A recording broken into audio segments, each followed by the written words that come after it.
हाँ जी, good evening. Holi मना के आ गए आप लोग? गांव गए थे सारे? ऐसे कितने लोग जो गांव नहीं गए? यहाँ बैठ के कौन सी छठ की चौदस की रहे तुम लोग? चले ही जाते इससे ज्यादा गांव। अच्छा, ऐसे कितने लोग जो गांव गए थे और साथ में किताबें भी लेके गए थे? कितने क्यूट लोग हो आप। मेरा जीव करता है गाल खींच लूं आपके मैं। है ना, कितने प्यारे बच्चे हो। किताबें लेके गए थे। अच्छा, ऐसे कितने लोग जो किताब ले गए थे और पढ़े भी थे? थो। क्या बात है यार, घर पे किताब लेके जाते हो और पढ़ते भी हो तुम लोग। तुम्हारा सिलेक्शन पक्का है। तुम आरबीसी में वो नाम लिखवा दो बोले अपना। अच्छा, वो रजिस्टर तो मिल गया था आज आपको? भाई कहाँ रखा हुआ था, मिल तो गया था। अब मैं यदि ये कहूं कि मैं पुराने वाला पूछूंगा तो मेरे को पाप लगेगा ना? बात तो सही है। क्या पढ़ाया था, तो याद है आपको कुछ?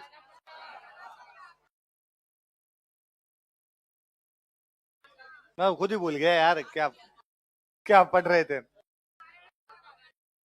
महाराणा प्रताप पढ़ा रहा था। कितना पढ़ा दिया? थोड़ा हाँ, रानी रानी। कौन है रानी, बताओ देखी। अच्छा देखो, बचपन का नाम क्या था? और मम्मी का नाम? और पिताजी का नाम? और जन्म कहाँ हुआ? और कोमलगढ़ में कब हुआ? कब से कब तक शासन किया प्रताप ने? 1572 से 1597, 25 साल। कितने साल राज किया था? मुझे याद है, एक बार क्वेश्चन था, प्रताप ने कितने वर्षों तक शासन किया था? 25 वर्ष। कितने साल? तो जहां वर्षन लिख रखे ना, वहां लिख लो 25 वर्ष। 25 ईयर्स। तो कभी कोई डायरेक्ट क्वेश्चन पूछ भी ले कि महाराणा प्रताप ने कितने सालों तक राज किया, तो आपके याद आ जाएगा फिर, है ना। अभी अपने 2-3 दिन पूछेंगे या कॉपी में लिखा हुआ दिखेगा तो आपको याद रहेगा कितने सालों तक किया था। वरना क्या होता है, स्टूडेंट को मैं कहता हूँ 25 लिख लो, कहता है सर क्यों लिखना, जब लिखवा दिया 72 to 97 तो हम निकाल लेंगे वहां पे। और यार दो चक्कर है। पहली बात तो वहां याद नहीं आता कब से कब तक किया था। फिर मान लो याद भी आ गया तेरे को कि 72 to 97 किया था, तो एग्जाम में 97 में से जब 72 माइनस करते तो 35 आते हैं। और अगले का पहला ऑप्शन और 35 होता है। इससे अच्छा है अपने 25 लिख लेते हैं। 2-3 बार मैं क्लास में पूछूंगा कितने साल राज गया, तुम जोर जोर करो 25 साल 25 साल, तो ये तो याद रहेगा कि डायरेक्ट क्वेश्चन आ जाए कितने साल तक राज गया, कितने साल तक किया। चलो आप आगे बढ़ते लो।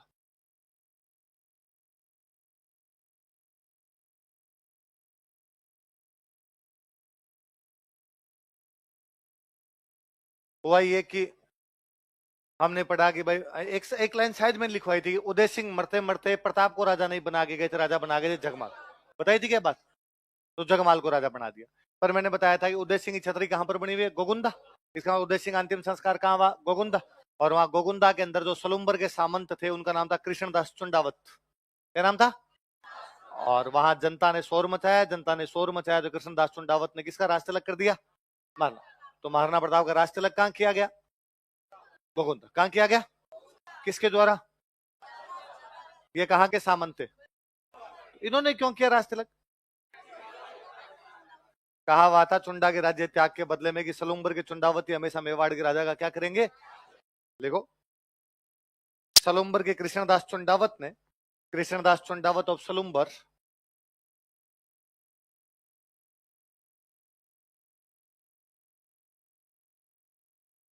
सलुम्बर के कृष्णदास चुंडावत ने, कृष्णदास चुंडावत ऑफ सलुम्बर,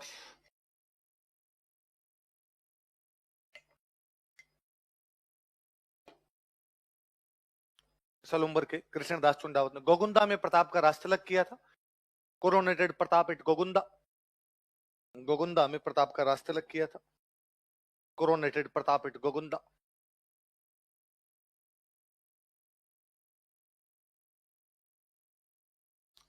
गोगुंदा में प्रताप का क्या किया था? राज तिलक किया था। दो चक्कर पड़ रहे थे। एक तो ये था कि उदय सिंह जी जगमाल को बना के चले गए, जनता विरोध कर रही थी, तो हाथों हाथ जगमाल को हटा किसको बनाना था? प्रताप। तो प्रताप को बनाना। दूसरा एक चक्कर और था, उदय सिंह जी होली के दिन मरे थे।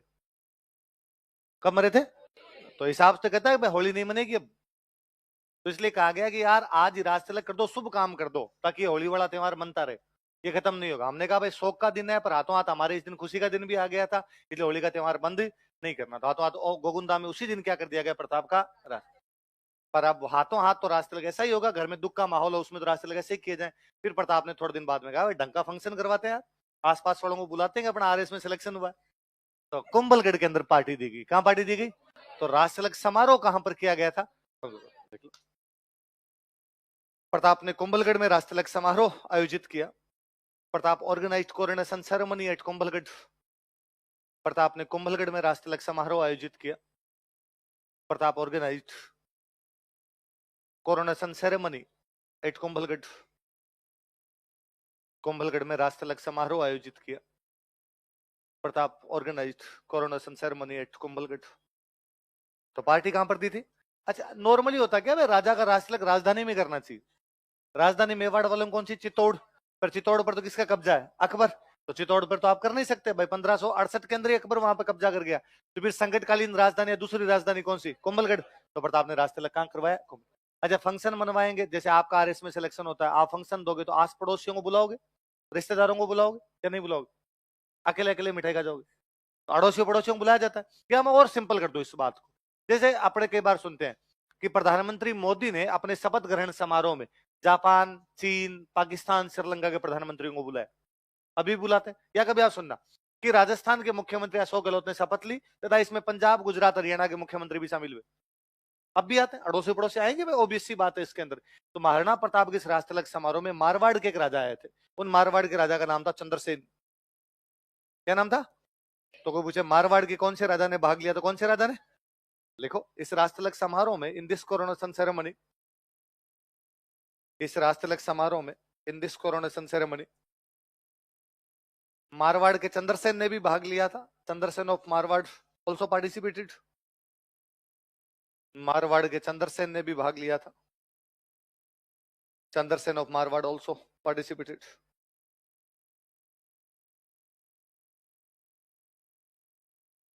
मारवाड़ के चंद्रसेन ने भी भाग लिया था। Chandrasen of Marwar also participated. किसने भाग लिया था मारवाड़ के? चंद्रसेन ने महाराणा प्रताप से पूछा कि यार महाराणा प्रताप जी, कैसे क्या चल रहा है अकबर के खिलाफ? महाराणा प्रताप का लठ मारते हैं, कोई आई तो देखे, इधर अंदर आके देखे। चंद्रसेन ने कहा हमारे भी उधर अकबर आना चाहता, क्या करें? तुम भी लठ उठा लो। हम पढ़ेंगे आगे कि चंद्रसेन ने भी महाराणा प्रताप की तरह ता उम्र अकबर से संधि। हम पढ़ेंगे आगे कि चंद्रसेन मारवाड़ के प्रताप है। चंद्रसेन क्या मारवाड़ के? कि जैसे प्रताप मेवाड़ में लड़े थे, वैसे मारवाड़ में कोई लड़े थे, तो वो कौन लड़े थे? वो आगे पढ़ेंगे, तब मैं वहां चंद्रसेन पढ़ाऊंगा, याद आ जाएंगे, यही चंद्रसेन। अच्छा, इधर अकबर को समाचार मिला कि भाई उदय सिंह की हो गई डेथ और नए राजा कौन बन गए? तो अकबर को लगा उदय सिंह जिद्दी आदमी था, मैंने कहा था संधि, लेकिन संधि करने के लिए तैयार है। मैंने चित्तौड़ के किले पे कब्जा कर लिया, पहाड़ों में चला गया, लेकिन फिर भी उसने संधि। अब नया नया राजा बना महाराणा प्रताप, नया लड़का बना, इससे बातचीत करते ये अपने संधि के लिए तैयार हो जाए तो सबसे अच्छा। फिर दूसरा, जब भी कोई नया राजा बनता था तो बधाइयां बेचते, भलाई लड़ाइयां वड़ाइयां चलती रहती तो भी बधाइयां बेच दिया करते, अभी भी होता है। पाकिस्तान में शहबाज शरीफ ने प्रधानमंत्री पद की शपथ ली, प्रधानमंत्री मोदी ने फोन करके बधाई दी। तो ठीक है, लड़ाई अपनी जगह, इतनी कर्टसी तो बनी रहे, कम से कम शिष्टाचार बना रहे, एक दूसरे को क्या दे दो आप, तो बधाई तो दे दो। तो अकबर को भी लगा यार बधाई तो बेच दी जाए। इसलिए अकबर के दरबार में एक बंदे थे, उनका नाम था जलाल खान कोरची। क्या नाम था? क्या नाम है? और अकबर ने जलाल खान कोरची को कहा, कोरची बोलने में बड़ा शानदार आदमी था, कि कोरची तू यार महाराणा प्रताप के पास जा, मेरी तरफ से थोड़ी बधाई बधाई दे के आ जा, और एक थोड़ा सा बातचीत भी कर लेना कि संधि करना चाहता है कि नहीं करना चाहता। कोरची ने कहा पक्का। कोरची गुलदस्ता लेके आया उधर से, महाराणा प्रताप को ला कहा कि सर हमारी राजा की तरफ से आपको गुलदस्ता। कौन से राजा की तरफ से? अकबर ने भेजा। बैठो बैठो, थैंक यू, चाय पानी पियो कोरची जी, और बताओ क्या समाचार है? कोरची ने कहा सर एक समाचार वो था कि कोई प्लान है आपका? कौन सा? वही सर जो आपके पापा ने नहीं मानी, संधि। हाँ ना ना, तो क्या करोगे? वही जो पापा ने किया, लड़ाई करेंगे, लड़ाई की तैयारी करते हैं। सर देख लो, अरे नहीं नहीं सर, आगे भी कोई हो फ्यूचर में ऐसा प्लान हो तो हमें बता दो ना। ना, इस जीवते जी तो प्लान आज बने निकल बने। कोरची वापस गया, कोरची ने जाके अकबर को कहा कि भाई महाराणा प्रताप ने साफ साफ क्या कर दिया, वो संधि करने के लिए तैयार है। अकबर को फिर भी लगा कि नहीं यार, बात करने से बात बनती, वन मोर ट्राई। और अकबर लगा यार राजस्थान के राजा को पटाना है तो क्यों ना कोई राजस्थान का बंदा भेजा जाए, यंग बंदे को पटाना है क्यों ना किसी यंग बंदे को भेजा जाए। और आमेर के राजकुमार उसके दरबार में रहते, मान सिंह। कौन थे? कहां के राजकुमार? अपने आमेर के एक राजकुमार हुआ करते, क्या नाम था? और मान सिंह जी को अकबर ने कहा कि मान सिंह कितने दिन हो गए आमेर गए हुए? आमेर मतलब जयपुर, तब जयपुर तो था नहीं, इसको क्या बोलते अपने आमेर। मान सिंह ने कहा साहब कई दिन हो गए गए हुए, तो ये काम करो तुम आमेर जाके आ जाओ। Sir thank you. अरे सुनो पूरी बात, वो आमेर जाओ ना तब उदयपुर होते हुए जाना। क्यों सर? क्यों थोड़ी महाराणा प्रताप से बात कर लेना कि संधि करना चाहते हैं कि नहीं करना चाहते। मान सिंह ने कहा ठीक है। इधर मान सिंह आए बातचीत करने के लिए। मान सिंह बातचीत करने के लिए महाराणा प्रताप के पास मैसेज दिया गया कि भाई मान सिंह जी बात करने के लिए हैं। कौन है मान सिंह जी? आमेर के राजकुमार। कौन है? ठीक है स्वागत करो भाई, राजकुमार है, प्रिंस है, अपने बिठाओ आराम से। कब क्या बातचीत करनी है कि साहब शाम को डिनर पर वो आपसे मिलना चाहते कि ठीक है, तो आमेर का राजकुमार है तो अपना राजकुमार जाके बात कर ले। यही होता है। अमेरिका का रक्षा मंत्री आया तो अपना रक्षा मंत्री, चीन का विदेश मंत्री आया तो अपना विदेश मंत्री, जापान का प्रधानमंत्री आया तो अपना बराबर प्रोटोकॉल, जो जिसके बराबर होगा उससे वही मुलाकात करेगा। तो आमेर का राजकुमार है तो अपने राजकुमार जाके बात कर ले। महाराणा प्रताप के बेटे हैं, उनका नाम है अमर सिंह। क्या नाम है? अमर सिंह महाराणा प्रताप के बेटे। तो अमर सिंह को कहा गया कि अमर सिंह शाम को वो मान सिंह जी आएंगे और उनसे जाके डिनर पे वहां पे बातचीत करनी है, मीटिंग करनी है अपने। ठीक है कर लेंगे। हिसाब ये कहता है कि भाई मेहमान जो होता है वो थोड़ा लेट आता है और होस्ट होता है वो पहले चला जाता है। लेकिन उस दिन मान सिंह तो आया जल्दी, अमर सिंह गए लेट वहां पे। तो मान सिंह वेट करेगा यार महाराणा प्रताप आएंगे, बात करनी है महाराणा प्रताप। इतने महाराणा प्रताप तो पहुंचे नहीं, वहां कौन पहुंचा? और अमर सिंह यूं एकदम बदमाश बंदा है, एकदम डोलते हुए गया अमर सिंह, सामने जाके बैठा। मान सिंह कोई चरण स्पर्श भी नहीं किए, दूर के गए और अंकल क्या समाचार है, दूर से टांग पे टांग दे के बैठा। मान सिंह को बड़ा अजीब लगा। मान सिंह तुम्हारे पापा कहाँ रहे? पापा बीमार है। क्या हुआ? पेट दर्द कर रहा है।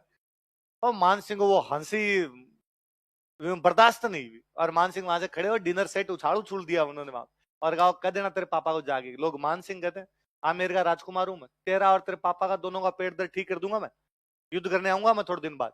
और मान सिंह पैर पीटता वहां से निकला। अमर सिंह ने पीछे से आवाज लगी, अंकल सुनो तो, क्या गुस्सा कर रहे हो ऐसे?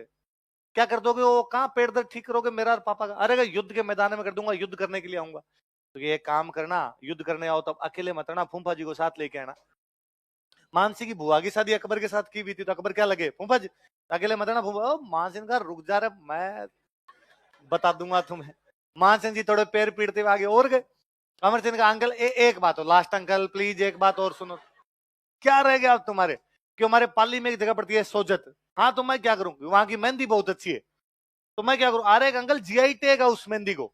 हाँ तो मैं क्या करूंगी, बुआ जी के लिए ले जाओ। आप तो मान सिंह आग बोलो, बता दूंगा तुम दोनों को और मत देख लूंगा। मान सिंह हाथों हाथ जून के महीने में आए थे। मान सिंह कौन से महीने में? ये तो गर्मी पड़े, उसमें ऐसे गरम गरम जवाब दो आप। आज अकबर के पास गया मान सिंह और मान सिंह जाते गया अभी कभी सेना दो हाथों हाथ में, बता दूंगा दोनों बाप बेटों को मैं क्या कर सकता हूँ और उनकी इतनी औकात कैसे होगी, मेरे को ऐसे जवाब दिया। अकबर ने कहा अरे चिल ब्रो चिल, क्या बात हुई बात तो बता। क्या कहा महाराणा प्रताप? आए नहीं महाराणा प्रताप बातचीत करने के लिए। क्यों नहीं आए? कि उनका राजकुमार आएगा तो राजकुमार बात करेगा, उस राजकुमार ने मेरे से कोई बातचीत नहीं की। अकबर समझदार आदमी, अकबर लगा बात तो सही है, राजकुमार जाएगा तो राजकुमार, तो राजा जाएगा तो। आमेर के राजा थे भगवंत दास। कौन राजा थे? कौन है भगवंत दास? मानसिंह के पिताजी है आमेर के राजा। और अकबर ने भगवंत दास जी की तरफ देखा, भगवंत दास जी, भगवंत दास जी ने कहा बैग पे के जा रहा हूं मैं। मैं कर लूंगा बात, चिंता मत करो। मान सिंह ने अपने, अकबर ने अपने नौकरों को कहा कि मान सिंह को साइड में लेके जाओ, माउंटेन ड्यू पिलाओ, थोड़ी ठंडा करो यार, क्या इतना गर्मी में गर्म होने की आवश्यकता है। तो तीसरा दूत कौन है? आमेर के राजा भगवंत दास जी आए, महाराणा प्रताप से मिले। महाराणा प्रताप ने बाकायदा मुलाकात की। बताओ भगवंत दास जी क्या समाचार है? कि यार क्यों लड़ाई करो यार, क्या पड़ा है, संधि कर लो। वो अपना दिल्ली में राज करेगा, तुम अपने मेवाड़ में राज करना, वो तुम्हें नहीं छेड़ेगा, तुम उसको मत छेड़ो। महाराणा प्रताप ने कहा कि देखो भगवंत दास जी, आज के 50 साल पहले मेरे दादाजी थे राणा सांगा।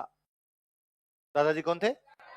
उन्होंने अकबर के दादाजी के खिलाफ लड़ाई लड़ी थी खानवा, और उसमें आपके दादाजी पृथ्वीराज, आमिर से कौन गया था? पृथ्वीराज हमारी तरफ से आके लड़े थे।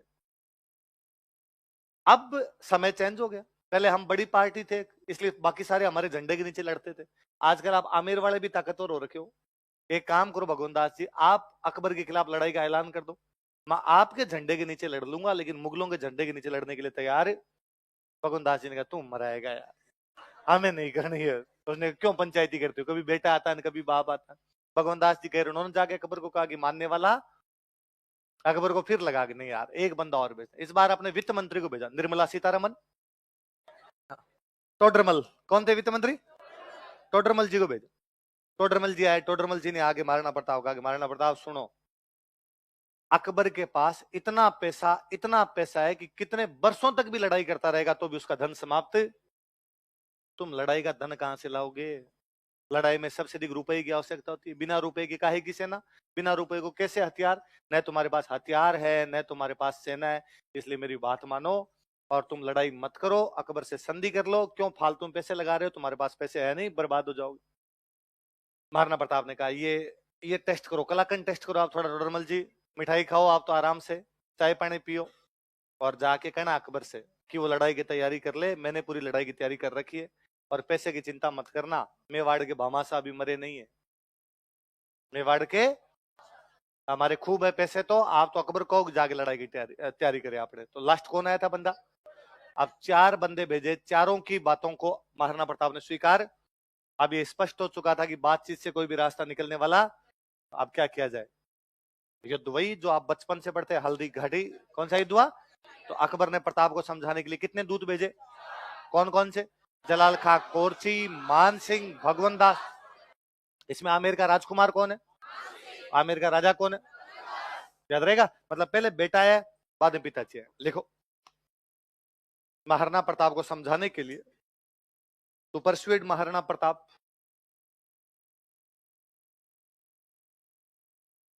महाराणा प्रताप को समझाने के लिए, टू परसुएड महाराणा प्रताप, अकबर ने 4 दूत भेजे थे। Akbar sent 4 ambassadors. अकबर ने 4 दूत भेजे थे। Akbar sent 4 ambassadors.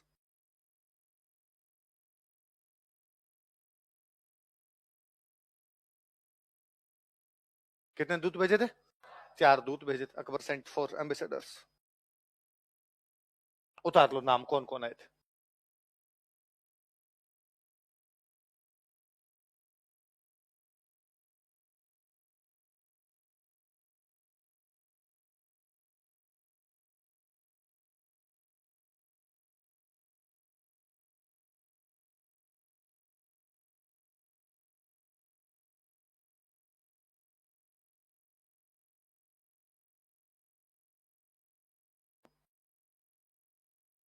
कौन कौन है नाम बताओ देखे? जलाल खां कोरची, मान सिंह, भगवंत दास और टोडरमल। क्या नाम है? जलाल खां कोरची, मान सिंह, भगवंत दास। पहले एक बातचीत करने वाला बंदा है कोरची, बाद में एक राजकुमार है मान सिंह, फिर एक राजा है, फिर एक वित्त मंत्री है। याद रह जाएगा। अब इनसे पार नहीं पड़ी, लास्ट में लड़ाई हुई हल्दी घाटी। लिखो, हल्दी घाटी का युद्ध। हल्दी घाटी राजसमंद में एक जगह पड़ती है। कहां पड़ती है? Battle of Haldi Ghati.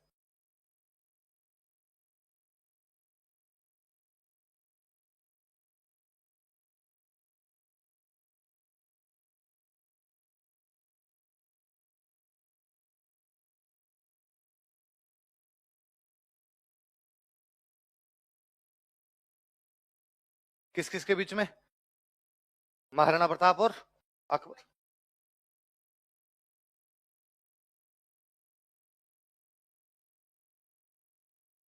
सुनना देखो, मेवाड़ वालों की सेना में हमेशा सेनापति कौन होंगे? सलूम्बर। और सलूम्बर के बंदे कौन थे? कृष्णदास। कहां के? एक ग्वालियर के राजा हुआ करते, उनका नाम था रामसा तोमर। क्या नाम था? महाराणा प्रताप के रिश्तेदार थे। अकबर से इनकी भी नहीं बनती थी, अकबर ग्वालियर पर उधर कब्जा कर रहा था, तो ये रामसा तोमर भी साथ देने के लिए। मुगलों की और अफगानों की आपस में नहीं बनती थी, क्योंकि मुगलों ने अफगानों का राज खत्म करके यहाँ पे राज किया था। कि इब्राहिम लोदी ये कौन थे? अफगान। मुगल बाहर से आए, अफगानों को मार के राज किया। इसलिए मुगलों की अफगानों से जब कभी भी कोई लड़ाई होती, सॉरी, मुगलों की किसी थर्ड पार्टी से जब कभी कोई लड़ाई होती, अफगान हमेशा थर्ड पार्टी का साथ। अफगानों को पता चलता मुगलों से कोई लड़ रहा है, हम साथ। मैंने बताया था महमूद लोदी, इब्राहिम लोदी वाला भाई किसकी तरफ से आ गया था? सांगा। इस बार आ गया हाकिम खां सूर। कौन आगे? कौन सी सेना लेके? अफगानों। किसकी सेना लेके? अफगान सेना लेके। ऐसे रैना पुंजा है भीलों की सेना लेके। किसकी सेना लेके? तो भील सेना का नेतृत्व कौन कर रहे थे? अफगान सेना का नेतृत्व हाकिम खां। सलुम्बर वाली टुकड़ी लेके कौन है? और ग्वालियर की सेना लेके कौन है? अच्छा, मुगल बादशाह खुद कभी लड़ते ही नहीं थे, मुगल बादशाह युद्ध में कभी जाते नहीं, वो तो केवल पीछे बैठे रहते थे। इस बार अकबर अजमेर तक आया था। कहां तक आया था? अजमेर आने के बाद अकबर एक बात जानता था कि यार उस बंदे को सेनापति बनाया जाए जिस बंदे का ईगो हर्ट हो रखा है। मान सिंह इससे पहले किसी भी युद्ध में सेनापति नहीं थे। मान सिंह पहली बार किसी युद्ध में सेनापति बनाया गया, तो वो युद्ध कौन सा है? एक तो सेनापति बना किसको भेजा गया, और एक साथ में बंदा और भेज दिया, आसफ खान। कौन भेज दिया? अकबर ने मान सिंह को बुलाया, मान सिंह को बुलाकर, मान सिंह क्या दिमाग में? मान सिंह ने कहा सर एक बार मौका दो आप, तो मैं बता दूंगा इनको। अकबर ने कहा जा सिमरन लिख लो। ऐसा कैसे उतार?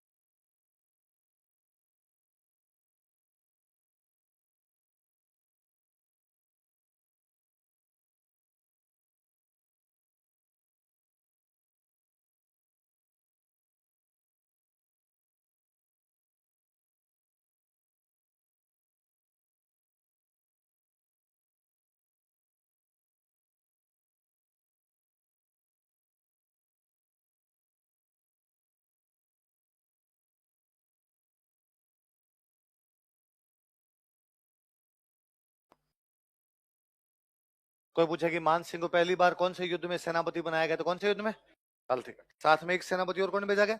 आसफ खान। इधर से सलुम्बर वालों की टुकड़ी कौन लेके है? कृष्णदास चुंडावत, वो तो आना ही है।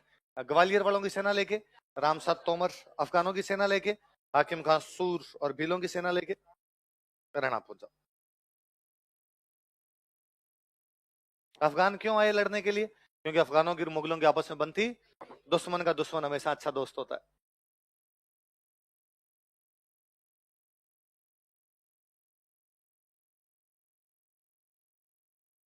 उतार लिया। हल्दी घाटी राजसमंद में पड़ता है। कहां पड़ता है? एक तरफ एक पहाड़ियां हैं, जिन पहाड़ियों का नाम है खमनोर। कौन सी पहाड़ियां? एक तरफ एक पहाड़ियां जिनका नाम है गोगुंदा। कौन सी पहाड़ियां? उनके बीच का एक दर्रा है। दर्रा समझ गए? पास, बीच का एक पास है, मतलब बहुत संकरी सी जगह थी। महाराणा प्रताप ने इस बात को जानते थे कि अकबर की सेना ज्यादा और अपनी सेना, जब भी दुश्मन की सेना ज्यादा हो तो मैदान में, तो जब भी लड़ोगे तो मैदान में वही जीतेगा जिनकी संख्या ज्यादा है। इसलिए लड़ने का तरीका या तो किले के अंदर बैठ के लड़ो, या दूसरा पहाड़ों में बैठ के लड़ो। किला चित्तौड़गढ़ था, वो इनके हाथ से निकल गया था। ये पहाड़ों में रह रहे थे, तो इन्होंने कहा अपने तो कहां पे बैठ के लड़ेंगे? छापामार युद्ध। कौन सा युद्ध? गुरिल्ला, गुरिल्ला वॉर होती है। तो भाई उससे अब होता क्या, एक दर्रा है, एक छोटी सी जगह, छोटी जगह में पूरी सेना एक साथ नहीं आ सकती। 100 आएंगे, 200 आएंगे, 50 आएंगे, 60 आएंगे, आपको काटने मारने का पूरा मौका मिलेगा, है ना पूरी। फिर दूसरे, वो लोग पहाड़ों के रास्ते नहीं जानते। आप अपनी लोकेशन कहीं भी लेके बैठ सकते हो, अचानक सेना आई, अचानक भीलों का आक्रमण, अचानक ऊपर से पत्थर भी गिराने शुरू कर दिए, तो भी नीचे वालों को नुकसान पहुंचा दोगे आप। तो ये अपने एकदम लोकेशन, इधर दर्रे की इधर लोकेशन लेके खड़े थे। उधर से हमला होता है अकबर की तरफ से। मान सिंह अपनी सेना लेके घुसते हैं उस दर्रे के अंदर, घुसते हैं खमनौर और गोगुंदा के बीच की पहाड़ियों के उस दर्रे में। और जैसे ही उस दर्रे के अंदर घुसे, शुरुआत का ही मेवाड़ वालों का आक्रमण इतना भयंकर था, इतना भयंकर आक्रमण था कि अकबर की सेना की तरफ से एक इतिहासकार भाग लेने के लिए आया था, बदायूनी। कौन आया था? क्या नाम था? बदायूनी कहता है कि मेवाड़ का आक्रमण इतना भयंकर था कि हम बनास नदी के पास पास कम से कम 20 किलोमीटर पीछे भागे थे, कि हमें यूं जगह नहीं मिली थी, भागे कहां, इतना भयंकर अटैक कर दिया था उन लोगों ने। ये जब मुगल सेना वापस भागी पीछे, तो मेवाड़ वालों का कॉन्फिडेंस आया, तो उनको लगा कि जब भाग रहे हैं अब तो इनका पीछा ही किया जाए, तो आज तो इनको यही बता दिया जाए। तो ये दर्रा क्रॉस करके मैदान में आ जाते हैं। फिर लड़ाई मैदान में होती है। शुरुआती लड़ाई उस दर्रे के अंदर है, दर्रे के अंदर मेवाड़ वाले जीत रहे हैं उधर से, अब वहां पे बराबर है, वहां बराबर आके लड़ने लगे, वहां बराबर आके लड़ने लगे। इतने में महाराणा प्रताप देखते हैं कि भाई मानसिंह बीचों बीच अपने हाथी पर बैठ के लड़ रहे हैं। मानसिंह के हाथी का नाम था मर्दाना। क्या नाम था? और महाराणा प्रताप बड़ा गुस्सा है। महाराणा प्रताप लगा यार मेरी लड़ाई मुगलों के साथ है, आमेर वाले क्या पंचायती मांगते हैं, कभी बेटा समझाना था, कभी बाप समझाना था, इस बार बेटा सेनापति बन के आ गया। महाराणा प्रताप के घोड़े का नाम क्या था? और उन्होंने अपना चेतक, उनका इस मान सिंह को तो मैं मारूंगा, और अपने चेतक को एकदम उस हाथी के पास ही ले गया। हाथी का नाम क्या था? चेतक बड़ा समझदार घोड़ा है। कहते हैं कि जब महाराणा प्रताप उधर जा रहे थे, तो मान सिंह सेनापति है, तो सेनापति के चारों तरफ चार बंदी होगी।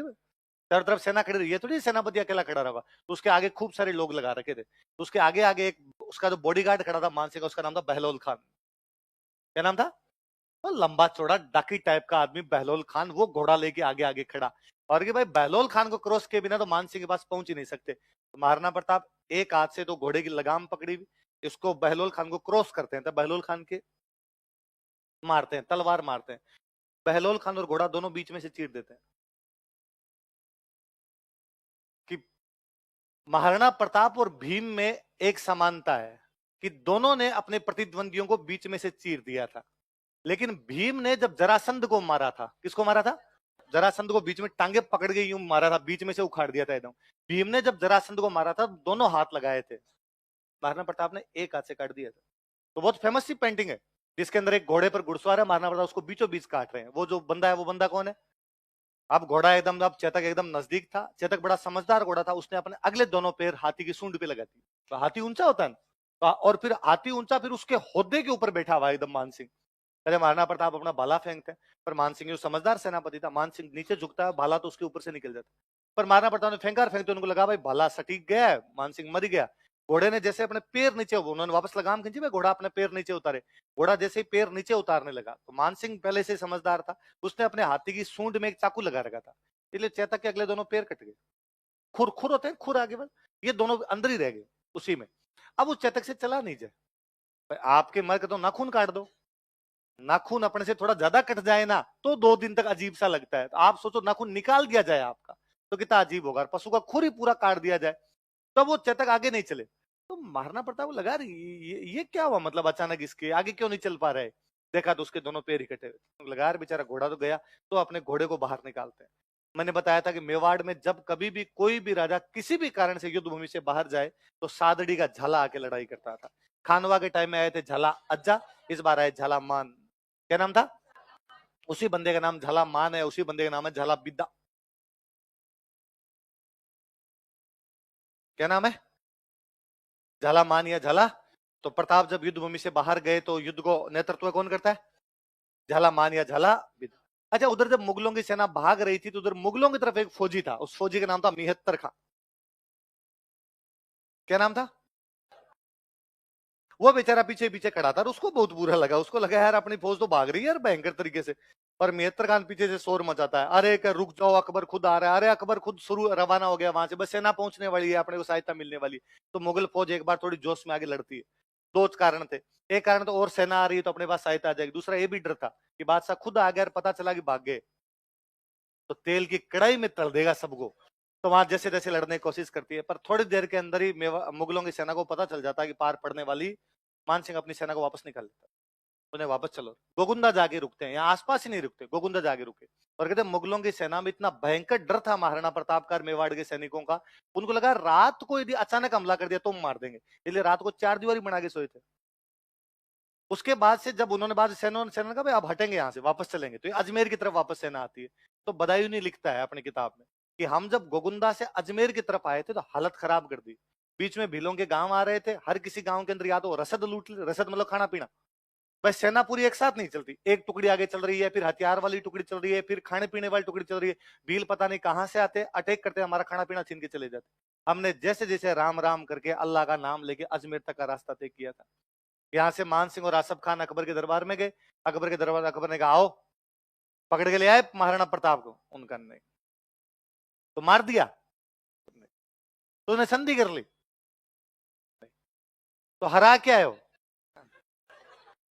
तो क्या सोचकर आए थे कि सरदार खुश होगा। और अकबर ने दोनों को, मान सिंह और आसफ खान, कहा कि आज के बाद दोनों मेरे दरबार में दिखे ना टांगे तोड़ूंगा तुम्हें, दिखाई नहीं देना चेहरे, शर्म नहीं आती हार के आगे वहां से। तो आप पूछेंगे कोई कि हल्दी घाटी युद्ध के बाद कौन से सेनापतियों का दरबार में आना बंद करवा दिया गया था? मान सिंह और आसफ खान दोनों का लिखो, लिखो। मिहत्तर खान नामक मुगल सैनिक ने, ए मुगल सोल्जर नेम्ड मिहत्तर खान, मिहत्तर खान नामक मुगल सैनिक ने, ये मुगल सोल्जर नेम्ड मिहत्तर खान, मिहत्तर खान नामक मुगल सैनिक ने युद्ध में अकबर के आने की झूठी सूचना दी थी। Past A wrong information about arrival of Akbar in battlefield.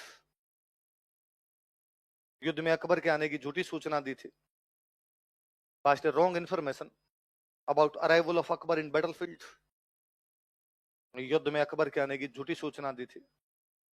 Passed a wrong information about arrival of Akbar in battlefield.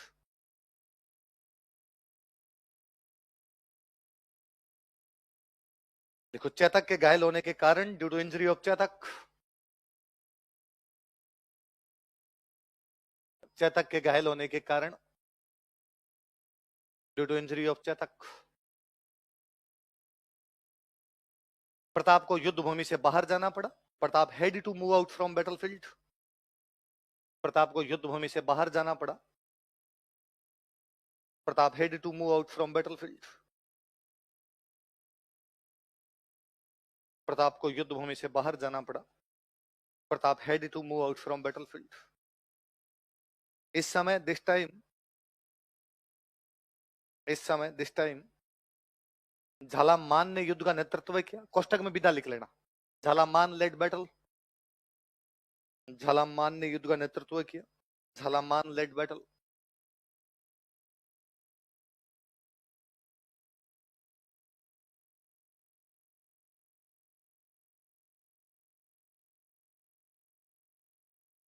इस युद्ध में प्रताप की जीत हुई. Pratap one this battle. इस युद्ध में प्रताप की जीत हुई. Pratap one this battle.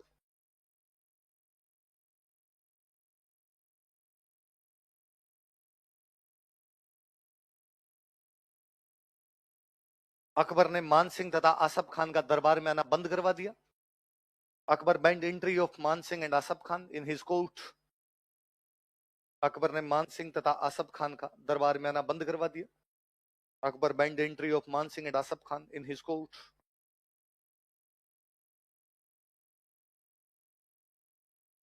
मान सिंह तथा आसफ खान का दरबार में आना बंद करवा दिया.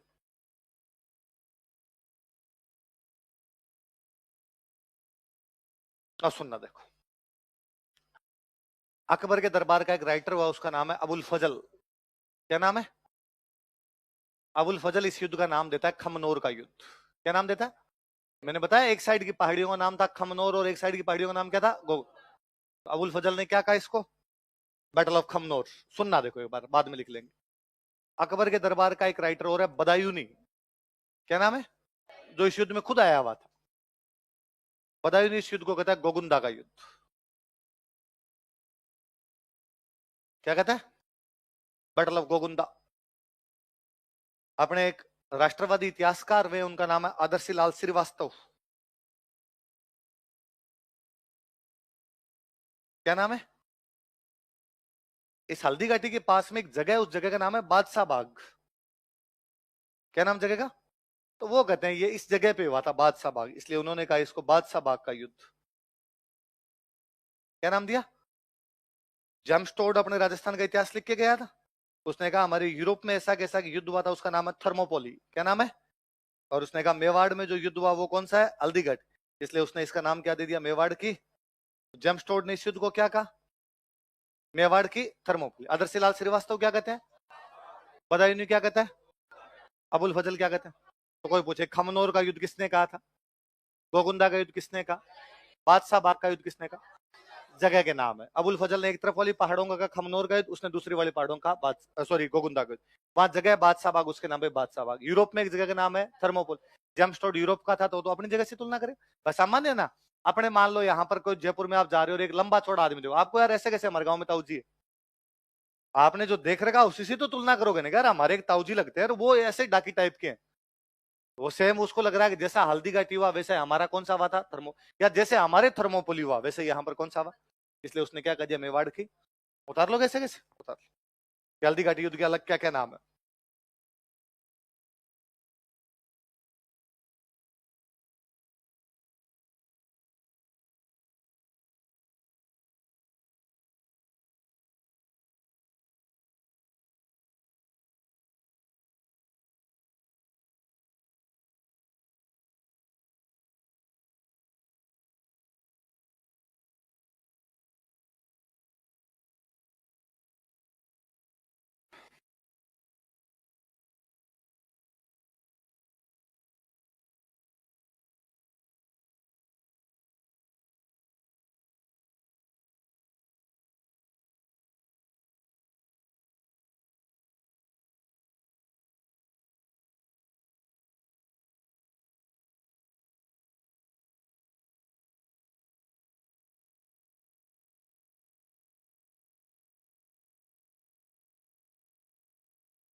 उतार लिया। बताओ कौन सा एक बंदा खुद युद्ध के मैदान में आया हुआ था? उतार लो, एक लाइन और लिख लो। बदायूं ने इस युद्ध में भाग लिया था। Badayun participated in this battle. Badayun ने इस युद्ध में भाग लिया था। Badayun participated in this battle. कोई पूछेगा भाई लाइव कमेंट्री कौन करता है इस युद्ध की, तो कौन कर रहा है? आंखों देखा हाल है उसके पास। वही कहता है कि हम इतने किलोमीटर पीछे भागे थे। वही कहता है मेवाड़ वालों का हमला शुरुआत में बहुत भयंकर तेज था। तो बदायूं बड़ा जोरदार आदमी, बदायूं थोड़ा कट्टर मुसलमान टाइप का आदमी था। तो कहते हैं जब वहां से रवाना हुए थे ना, तब बदायूं को मना किया था, क्या लाएगा, पेन वेन चलाने वाला आदमी, इतिहासकार था। वहां तलवारें चलेगी, तलवारें, काम क्या है तेरा? तो उसने कहा जब हिंदुओं का खून बहेगा, उस खून से मैं अपनी दाढ़ी लाल करूंगा। तो फिर चल ले, खून तो खूब बहेगा। तो बदायूं नहीं कहता है कि जब हमला हुआ शुरू में, और हमला हुआ तो हमारी मुगल सेना जो आगे आगे खड़ी थी वो पीछे भागी, मेवाड़ वाले उसके पीछे भागे। इसलिए मेरे ये नहीं समझ में आया कि तीर किस पे चलाऊं। मैं पीछे खड़ा था, हमारे वाली सेना भी भाग के इधर आ रही है, मेवाड़ वाली सेना भी भाग के इधर। तो मैंने नकीब खान से पूछा, पास में कोई नकीब खान नाम का सेनापति खड़ा है, मैंने उससे पूछा कि नकीब खान तीर किस पे चलाना है? नकीब खान ने कहा आंख बंद करके तीर चला, दोनों साइड से हिंदू मरेंगे। क्योंकि आगे आगे आमेर वालों की सेना लड़ रही थी, मान सिंह वाली। तो उसने कहा ये मान सिंह वाले भाग रहे हैं, ये भी हिंदू, प्रताप वाले इनके पीछे भाग रहे हैं, ये भी हिंदू, तू तो अपनी दाढ़ी रंग। तो बदायूं नहीं कहता है मैंने तो आंखें बंद करके तीर चलाए थे, पर थोड़ी देर में चप्पलें तो हाथ में लेनी पड़ी थी। तो बेचारा भला आदमी सीधा सीधा लिख के गया कि क्या क्या बात हुई, क्या क्या बात नहीं हुई थी। अच्छा, इस युद्ध में थोड़ी बातें और पढ़ते हैं अपने। किस किस के बीच में युद्ध हो रहा है? मुगलों के और मेवाड़ वालों के। सुनना देखो, इस युद्ध से पहले दोनों का जो मिलिट्री कैंप लगाया गया था, सैनिक शिविर, जो मिलिट्री कैंप था, वो मुगलों की सेना एक गांव में रुकी थी। उस गांव का नाम है मोलेला। क्या नाम है? मेवाड़ वालों की सेना जिस गांव में रुकी, उस गांव का नाम है लोसिंग। क्या नाम है? अब कोई पूछे कि भाई हल्दी घाटी युद्ध से पहले मेवाड़ की सेना कौन से गांव में रुकी, तो कौन से गांव में? और मुगलों की हाथियों की लड़ाई थी इस युद्ध में। मैंने अभी बताया कि मान सिंह जिस हाथी पे बैठे उसका नाम क्या था? एक हाथी और था इनके पास, गजमुक्ता। कौन सा था? उधर उनकी तरफ से जो हाथी लड़ रहे थे, एक हाथी का नाम था लूणा। क्या नाम था? एक हाथी का नाम था राम प्रसाद। क्या नाम था? तो कहते राम प्रसाद का जो महावत था वो मर गया था। महावत समझते हो? हाथी चलाने वाला जो बंदा होता है उसको क्या बोलते हैं? महावत। तो राम प्रसाद बेचारा भागता हुआ मुगलों की तरफ चला गया, सेना के अंदर। महावत मर गया तो फिर हाथी अनियंत्रित होकर उधर चला गया। तो मुगलों को राम प्रसाद मिल गया था, तो मुगल राम प्रसाद को पकड़ के लेके गए थे और अकबर को ले जाके दिया था कि भाई हम इस हाथी को पकड़ लाए। अकबर ने इस राम प्रसाद का नाम बदल के कर दिया था पीर प्रसाद। क्या कर दिया?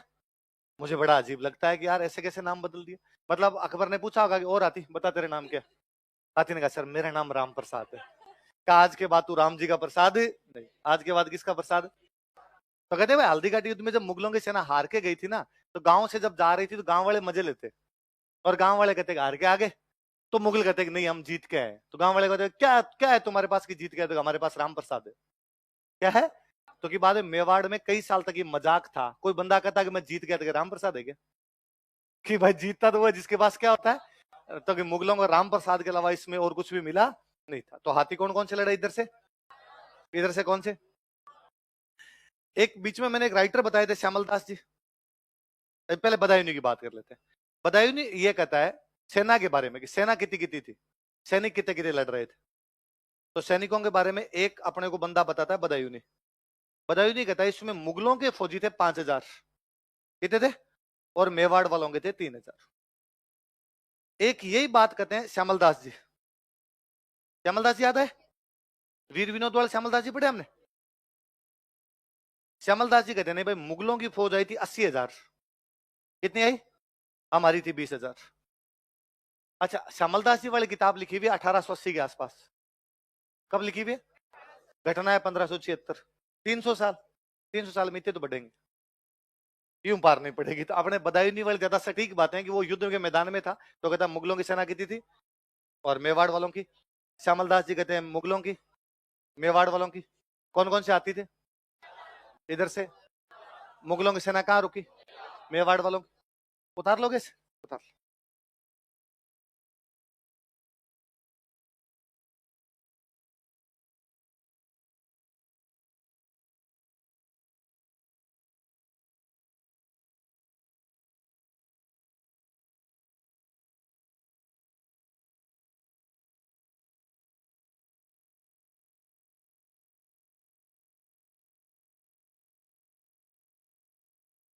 मंडे को तुम्हारा टेस्ट होगा भाई, संडे तक जीता पढ़ा देंगे उसका।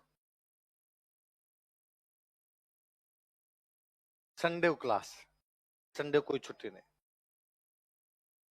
छुट्टियां मना ली यार 5 दिन है? एक संडे कम कर लेंगे, थोड़ी वाली 4 दिन की हो जाएगी अपने छुट्टी। पहले मैं जब स्प्रिंग बोर्ड में यहाँ पढ़ता था सर के पास, तो हमारे तो होली की छुट्टी करते 1 दिन 2 दिन, तो गांव जाते ही नहीं थे। आजकल तो एकदम नाने नाने टापर आने शुरू हुए, गांव जाना है, मुझे घर जाना है, आलिया भट्ट की तरह करते हो तुम। तो फिर तुम्हारी वो 5-5 छुट्टियां करनी पड़ती है, तो फिर एक आधा संडे खाने पड़ता है तुम्हारा। हमारे तो संडे के भी नहीं करते थे, संडे को भी क्लास, त्योहारों को भी क्लास। सर हमेशा हंसते कि मजदूरों की छुट्टियां अमावस्या को होती है, और तुम तो मजदूरों से भी गए बीते हो, तुम्हारे पास तो कोई नौकरी नहीं है क्या? हाँ बोलो बोलो, क्या बोले? घर का काम करना है? आपने घर का काम किया? घर वाले काम करवाते हैं आपसे? हैं? तो गए क्यों? बोला कहते झूठ बोल जाते कि क्लास है हमारी। जुलम है, जुलम है भाई। गांव में लावणी करवाते हैं? हाँ?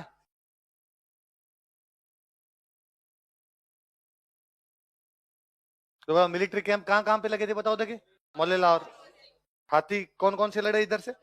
मर्दाना और गजमुक्ता। उधर से कौन कौन से? राम प्रसाद का नाम बदल के बदायूं के अनुसार सेना कितनी थी?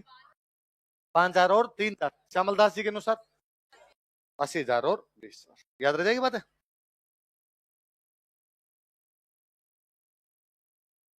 अब अकबर ने इन दोनों का तो दरबार में ना करवाया बंद, और अकबर ने कहा मैं बताता हूँ कैसे पकड़ा जाता महाराणा प्रताप, मैं खुद जाऊं।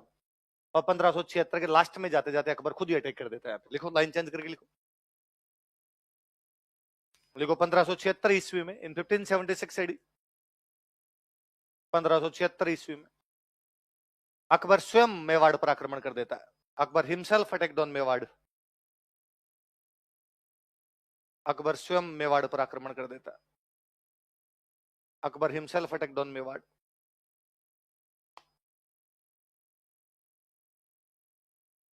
महाराणा प्रताप वापस अपनी लोकेशन लेके पहाड़ों के अंदर बैठे हुए कि पहाड़ों में आएगा तब देखेंगे। अकबर पहले जाता उदयपुर, उदयपुर खाली, पूरा का पूरा पहाड़ों में शिफ्ट करवा रखा उन्होंने पूरा। तो अकबर उदयपुर पे कब्जा करता है, उदयपुर का नाम बदल करता है मुहम्मदाबाद। क्या करता है? लिखो, अकबर ने उदयपुर पर अधिकार कर लिया। अकबर कैप्चर्ड उदयपुर।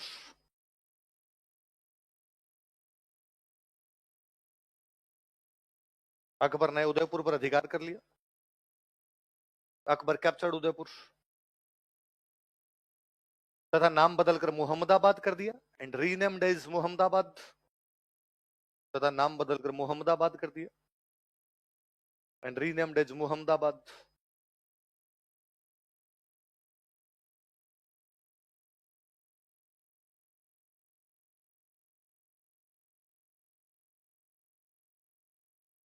नाम बदलकर क्या कर दिया? मुहम्मदाबाद। अब अकबर यहाँ बैठा बैठा उदयपुर अपनी सेना भेजता दिल्ली, जाओ प्रताप को पकड़ के लाओ। सेना 500 आदमी गए, पता लगा गया कहां पर है। शाम को बापड़े 200 है, 300 मर गए। 50 भेजे तो शाम को 20 आए। तो अकबर को धीरे धीरे समझ में आ गया कि पहाड़ों में पार तो बिना प्रॉपर तैयारी के आएंगे, पहाड़ों में अपनी पार नहीं पड़ती। तो अकबर ने उदयपुर तो सौंपा अपने 2 बंदों को। एक तो मान सिंह के अंकल थे, उनका नाम था जगन्नाथ कछवाहा। क्या नाम था? किसके अंकल है? मान सिंह के अंकल है। क्या नाम है इनका? एक तो जगन्नाथ कछवाहा, सीनियर एक्सपीरियंस आदमी थे, हल्दी घाटी वाले युद्ध में भाग ले चुके थे। इनको कहा यार एक तो आप रह जाओ। एक सेनापति और था, उसका नाम था फखरुद्दीन। क्या नाम था? इन दोनों को कहा कि यार तुम संभाल लो उदयपुर, सर आप कहां जाओगे? तो अकबर ने पता लगाया कि यार ऐसा क्या है कि महाराणा प्रताप संधि के लिए तैयार ही नहीं। चित्तौड़ छूट गया, उदयपुर छूट गया, पहाड़ों में बैठ के लड़ने के लिए तैयार हो जाते हैं यार ये लोग, ऐसा क्या है इनके पास? क्या सर वही है, इनके अड़ोसी पड़ोसी इनकी सहायता करते हैं। अरे कौन अड़ोसी पड़ोसी? बूंदी साइड में कर दिया साहब, डूंगरपुर बांसवाड़ा, ये सहायता कर रहे थे। अकबर ने कहा इनको मैं देख लूं। तो अकबर ने उदयपुर तो किसको सौंपा? जगन्नाथ कछवा और फखरुद्दीन। और खुद कहां चला गया? डूंगरपुर बांसवाड़ा। डूंगरपुर बांसवाड़ा को बोलते हैं वागड़। क्या बोलते हैं? लिख लो। अकबर ने जगन्नाथ कछवाहा तथा फखरुद्दीन को उदयपुर सौंप दिया। Akbar handed over Udaipur to Jagannath Kachhwaha and Fakhruddin. Akbar ने जगन्नाथ कछवाहा तथा फखरुद्दीन को उदयपुर सौंप दिया। Akbar handed over Udaipur to Jagannath Kachhwaha and Fakhruddin. Jagannath Kachhwaha तथा फखरुद्दीन को उदयपुर सौंप दिया। Handed over Udaipur to Jagannath Kachhwaha and Fakhruddin.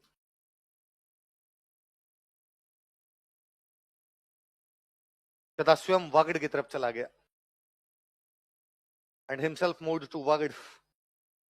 तथा स्वयं वागड़ की तरफ चला गया and himself moved to Vagad. किधर चला गया? तो सुन लो आप बात, फिर अपने डूंगरपुर बांसवाड़ा पढ़ेंगे तब आगे पढ़ लें। अकबर जाता बांसवाड़ा, बांसवाड़ा के राजा पर अटैक किया। बांसवाड़ा राजा ने कहा सरेंडर, गलती हो गई, मारना प्रताप की सहायता दोबारा हमें। उसने कहा शाबाश, वेरी गुड, हाथ मिला, संधि। फिर अकबर जाता है डूंगरपुर, डूंगरपुर वालों का भाई साहब लड़ाई मत करना, गलती हो गई हमसे। डूंगरपुर वालों ने भी क्या की? अकबर दोनों संधि करता, किस किस से? बांसवाड़ा और फिर अकबर जाता है दिल्ली। जैसे अकबर दिल्ली गया, डूंगरपुर बांसवाड़ा ने कहा मजाक कर रहे थे, प्रैंक था प्रैंक। तो इतनी बुरी हुई थी अकबर में इस बार तो इसकी हद नहीं, क्यों इनसे संधि भी करके गया, इन लोगों ने उस संधि को स्वीकार है। उनका कैमरे में नहीं देखा आपने, रील बना रहे थे हम तो आपकी। तो डूंगरपुर बांसवाड़ा दोनों मुकर गए थे बाद में संधि करके। ये इस बार इनके बड़ी शानदार रणनीति थी कि अपने सारे मिलजुल के लड़ेंगे, एक जगह पे नहीं लड़ेंगे। ये खानवा में क्या सारे एक जगह लड़ लिए थे, सारे एक जगह गए, सारे एक जगह हार गए। इस बार अपने अपने इलाकों में लड़ो, डूंगरपुर वाला डूंगरपुर लड़ो, बांसवाड़ा वाला बांसवाड़ा, प्रतापगढ़ वाला प्रतापगढ़, मेवाड़ वाला मेवाड़, मारवाड़ वाला मारवाड़, सिरोही वाला सिरोही, जालोर वाला जालोर, इडर वाला इडर। पूरा मैप था इनके पास इधर। आप ठेठ उधर से शुरू कर लो। डूंगरपुर में राजा है आस्करण। कौन राजा है? बांसवाड़ा में राजा है प्रताप सिंह। कौन राजा है? मेवाड़ में राजा है महाराणा प्रताप खुद। अलग अलग आदमी दोनों ना, ये प्रताप सिंह अलग है। आगे मारवाड़ में चंद्रसेन, आगे सिरोही में सुल्तान, याद है? आगे जालोर में था ताज खान। ताज खान अफगान था, अफगानों की मुगलों की बनती। आगे ईडर में नारायण दास। ईडर पढ़ते अपने गुजरात वाली, ये सारे आपस में मिले हुए। इसलिए अकबर के टेंशन ये थी कि अकबर जब इधर अटैक करता मेवाड़ पे, इतने में अकबर को पता चलता कि चंद्रसेन ने मुगलों पर हमला कर दिया, तो बेचारा आधी सेना इधर भेजता कि यार उसको देखो रे चंद्रसेन को। इतने में पता चलता कि सुल्तान दत्तानी जीत गए, तो वो अपने इधर से सेना हटा के इधर कोई भेजता। इतने में पता चलता कि तब हज यात्रा समझते हो, हज मुसलमान मक्का मदीना जाते हैं, हज यात्रा करने का बंदरगाह था सूरत। कौन सा था? सूरत होके आपको जहाज, पानी वाले जहाज से जाना पड़ता। पता चलता कि साहब ताज खान और नारायण दास, इन जालोर ईडर वालों ने वो जो हज यात्री जा रहे थे उनको गिरफ्तार कर लिया, कि नहीं करने देंगे, यहां से हज यात्रा करने के लिए जाने नहीं देंगे। इसलिए अकबर फंस गया था इस पूरे रूट के अंदर, एक भी जगह पार नहीं पड़ रही थी, और ये सब अपने अपने इलाकों में लड़ रहे हैं। अच्छा, इनको यह भी था कि यदि अकबर का हमला हो जाए तो एक बार संधि कर लो, नहीं मरना आपने, फालतू में मरना, वरना बांसवाड़ा पे अटैक करेगा, बांसवाड़ा वालों को हरा के चला जाएगा, सबके सब मर जाएंगे, क्या निकला उसके। वेट, अपना टाइम आएगा, मारेंगे, वापस मारेंगे।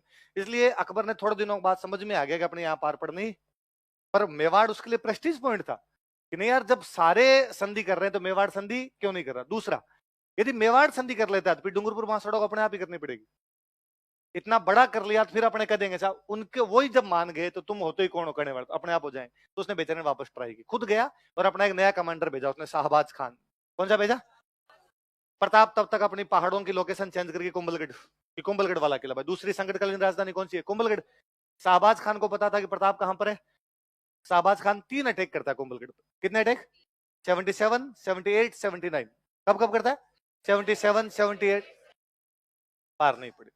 अच्छा, शाहबाज खान को जब भेजा था अकबर ने, तब शाहबाज खान कह के भेजा था प्रताप को पकड़ के लेना, वरना मुंह मत दिखाना, आना मत वापस दिल्ली। शाहबाज खान ने 3 अटैक किए, फिर पंजाब चला गया। भाई मुंह तो दिखाना ही नहीं था ना, लिखो, लाइन चेंज करके लिखो।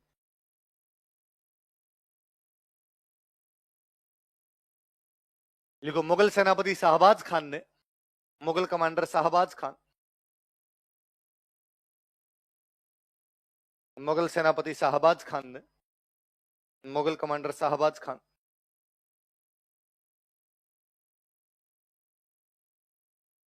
कुंभलगढ़ पर 3 बार आक्रमण किया था। 3 बार के नीचे अंडरलाइन करना है, सवाल था कितनी बार अटैक किया था। Attack 3 times on Kumbhalgarh.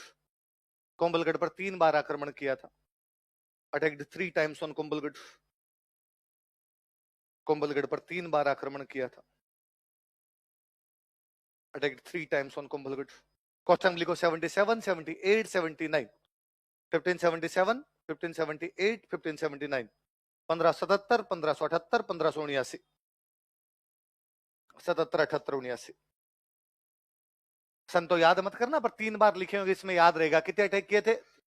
Shahbaz Khan की भी पार नहीं पड़ी तो अकबर को लगा वापस सेनापति चेंज करते हैं। अकबर ने वापस एक सेनापति चेंज की। इस बार एक सेनापति भेजे गए, अब्दुल रहीम खान खाना। कौन भेजे गए? कभी आपने दोहे सुने हो तो, रहमन धागा प्रेम का मत तोड़ो छिटकाए, टूटे से फिर जुड़े नहीं जुड़े गांठ पड़ जाए। सुने ऐसे दोहे कभी? रहीम जी जो वो दोहे वो ही लिखा करते थे। तो रहीम जी जितने दोहे लिखा करते थे उतने अच्छे योद्धा भी थे। तो रहीम जी को कहा, रहीम जी तुम जाओ और तुम जाके इस बार मेवाड़ जीत के आओ। रहीम जी ने कहा, मैं तो प्रेम के दोहे लिखने वाला आदमी हूँ, क्या लड़ाई वड़ाई में भेज रहे हो? पर अब राजा जो ऑर्डर दे आपको जाना तो पड़ेगा। तो रहीम जी है, पर रहीम जी का पहले से मेवाड़ वालों के प्रति सॉफ्ट कॉर्नर था। और रहीम जी का ये मानना था कि लड़ाई उससे की जाए जो लड़ना चाहता है। चला के पंगे ले रहा हूं। मेवाड़ वाले अपने से लड़ना चाहते नहीं। मेवाड़ वाले केवल ये चाहते हैं कि हम हमारे इलाके में बैठे, हमें अकबर डिस्टर्ब नहीं करे, अकबर अपने इलाके में बैठा, हम उसको डिस्टर्ब क्यों लड़ाई करनी, चला चला के पंगे क्यों लेने। कोई आदमी संधि नहीं करना चाहता, नहीं करना चाहता यार, उसको साइड में रखो, क्यों दोस्ती करनी है उससे। इसलिए रहीम जी चुपचाप आए, मेवाड़ वाली पहाड़ियों में आगे बैठ गए, कोई आक्रमण। उल्टा सुबह शिकार खेलने के लिए जाए, शाम को कुछ जानवर मार के लाए, खाए पकाए सो जाए अपने। और 5-7 दिनों में अकबर के पास लेटर लिख के भेजे कि हमने आज महाराणा प्रताप को पकड़ने की कोशिश की, बाल बाल बच गया, अगली बार पक्का पकड़ लेंगे। अकबर भी क्या करे, उधर से अकबर बेचारा वापस लेटर लिख के उधर से भेजे। अकबर के well done, well try, boys played very well. Pakistan वालों की है ऐसे, पाकिस्तान वाले जितने भी क्रिकेटर होते हैं इनको अंग्रेजी बोलनी। तो प्रेस कॉन्फ्रेंस के अंदर जब जाते हैं तब बोले क्या, तो वो जो भी सवाल पूछे उनको फिक्स बोलना था, बॉयज प्लेड वेरी वेल, लड़कों ने बहुत ही अच्छा खेला। वो तो अंजमाम उल हक की कभी वो प्रेस कॉन्फ्रेंस आपको यूट्यूब पे देखना कभी। एक बार भारत की टीम गई हुई थी पाकिस्तान, इंजमाम उल हक कैप्टन। तो एक दिन एक मैच के अंदर इंजमाम उल हक ने शॉट खेला, सुरेश रैना पास में फील्डिंग कर रहे हैं, सुरेश रैना के पास बॉल गई, सुरेश रैना ने खींच के वापस मारी, इंजमाम उल हक ने बैट लगा दिया, बीच में बैट लगा दिया, आउट, आउट करा दिया कि भाई बीच में आ रहा था, फील्डिंग के बीच में आ रहा था, आउट करा दिया। इंजमाम उल हक ने कहा क्यों आउट, उन्होंने बैट लगाया। दूसरे दिन वापस अगला अगला मैच था, अगले मैच के अंदर वापस बॉल आई, वापस बॉल आई, इंजमाम उल हक ने शॉट लगाया, वो बॉल वहीं पिच के अंदर ही रह गई, और पिच के अंदर रह के उधर विकेट की तरफ जाने लगी। इंजमाम उल हक ने बैट नहीं लगाया, बैट नहीं लगाया तो विकेट की टच हो गई, विकेट टच हो गई तो आउट।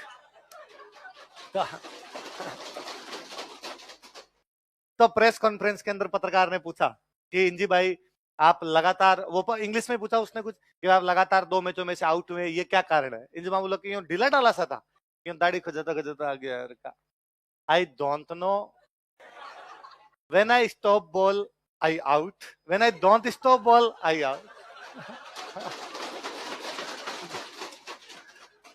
तो पाकिस्तान वालों की सी बात है, तो अकबर ने उधर से लिख के भेजा होगा कि बॉयज प्लेड वेरी वेल। वो तो पाकिस्तान वालों में कितने जोक बनते हैं कि साहिब अफरीदी ने ऑस्ट्रेलिया की एक लड़की को कहा कि मैं आपसे दिलो जान से मोहब्बत करता हूँ, और उसने कहा समझ नहीं आया, तो कहा मैं आपसे बहुत प्यार करता हूँ, तो उसने कहा समझ में नहीं आया, प्लीज इंग्लिश में बोलो, तो कहा boys played very well. English में तो इतना ही आता है, इसके अलावा इंग्लिश में तो मुझे कुछ भी नहीं आता है। तो अकबर ने उधर से कहा कि भाई लगे रहो यार, इस बार नहीं तो अगली बार पार पड़ जाएगी। अच्छा, अकबर ये भी नहीं कह सकता कि क्यों पकड़ में नहीं है। अकबर यदि ये कह दे तो रहीम जी लेटर लिख के पूछ ले कि भाई मान सिंह, आसफ खान, तू और शाहबाज खान चारों मिलके बता दो कैसे कैसे पकड़ना है। उल्टा अकबर जब वापस गया था ना खाली हाथ यहाँ से, तो मान सिंह आसफ खान ने मजे ले लिए थे। मान सिंह आसफ खान ने अकबर को कहा और कहा है अमरना प्रताप, पकड़ लिया, अच्छा वो पीछे आ रहा है वो ये। अकबर ने थप्पड़ मारूंगा, कल से दरबार में आ जाना दोनों। तो उनका हमने पहले ही कहा था यार, पार नहीं पड़ रही, पहाड़ों के मामले अलग है यार, वो रास्ते अपने जानते। तो अब इधर रहीम जी लगे हुए। रहीम जी, हम मेवाड़ में एक जगह रुके, उस जगह का नाम शेरपुर। कौन जगह? पहाड़ियों में कोई शेरपुर नाम की जगह है, वहां पे रहीम जी अपने लोकेशन ले रखी है, वहां पे रह रहे रहीम जी। महाराणा प्रताप के बेटे अमर सिंह कौन है? एक दिन अमर सिंह को उधर मुगलों के कैंप की तरफ से निकले, तो अमर सिंह ने देखा कि यार मुगलों के कैंप में कोई दिखाई नहीं दे रहा, सुनसान, और कैंप खाली हो गई क्या, मुगल सेना चली गई क्या? पास में जाकर आवाज लगाई, पास में गई तो पता चला कि अंदर कैंप में कोई आवाज आ रही। तो अंदर जाके आवाज लगी, रहीम जी। तो अंदर से महिलाओं की आवाज है कि रहीम जी घर पे नहीं है, जो भी हो शाम को आगे बातचीत करना। तो भाई तो कहा तुम्हारे घर पे कोई भी पुरुष हो उसको बाहर भेजो, हमें बात करनी है। तो कहा अभी घर पे कोई पुरुष नहीं है, सारे शिकार खेलने के लिए गए हैं, आप शाम को आगे बात करना। अमर सिंह ने कहा सच्ची? बोले आ जाओ बाहर आ जाओ।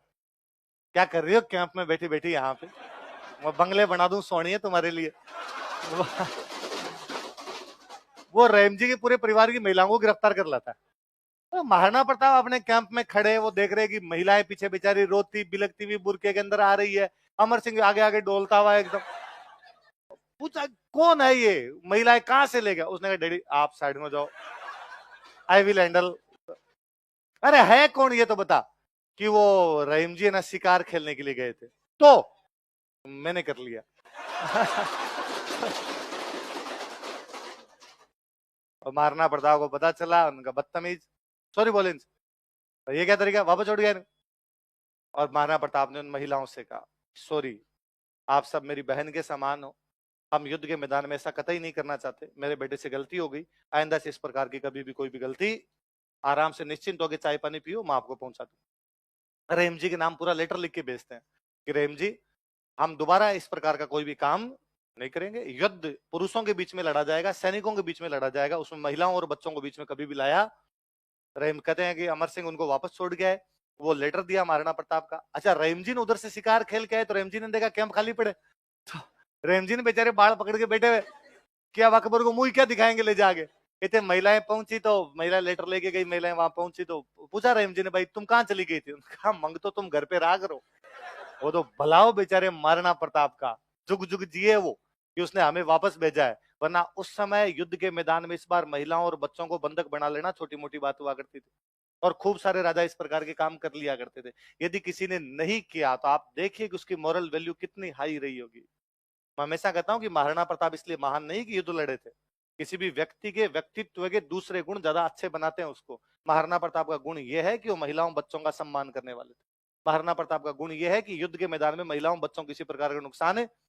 महाराणा प्रताप गुण यह है कि दुश्मन की महिलाएं भी अपनी बहन के समान। कहते हैं उस दिन रहीम जी की आंखों में आंसू आए थे, और रहीम जी ने कहा था कि मुझे नहीं पता ये मुगलिया सल्तनत कितने सालों तक चलेगी, मैं नहीं जानता कि अकबर कितने सालों तक, अकबर या इसके वंशज कितने सालों तक राज करेंगे, मैं नहीं जानता कि मुगल सत्ता है ये दिल्ली में कितने वर्षों तक बनी रहेगी, मैं ये जानता हूं महाराणा प्रताप की तो युगों युगों तक इस धरती पर याद किया जाएगा। लोग इसलिए याद नहीं किए जाते कि लड़ाइयां की थी, लड़ाइयां खूब सारे लोगों ने की, कौन से नहीं की। महाराणा प्रताप को पढ़ने के लिए हिस्ट्री पढ़ने की आवश्यकता नहीं है। गांव का कोई भी आदमी महाराणा प्रताप के बारे में आपको चार बातें बता देगा, क्या उसने हिस्ट्री की किताबें पढ़ी है? नहीं, पर वो जनमानस का हीरो है, क्योंकि लोगों तक उसकी ऐसी बातें पहुंची, तब लोगों ने अपने आप आगे बातें करनी शुरू कर दी, यार नहीं यार ये किया था ये किया। तो कौन सी जगह से रहीम जी की बेग में गिरफ्तार की गई थी? देखो शेरपुर घटना, शेरपुर इंसिडेंट।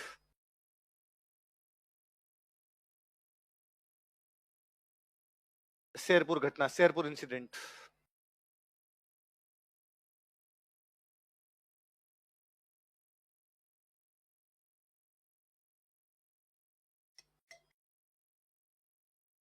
लिखो, अमर सिंह ने मुगल सेनापति अब्दुल रहीम की बेगमों को गिरफ्तार कर लिया था। Amar Singh arrested queens of Mughal commander Abdul Rahim. Amar Singh ने मुगल सेनापति अब्दुल रहीम की बेगमों को गिरफ्तार कर लिया था।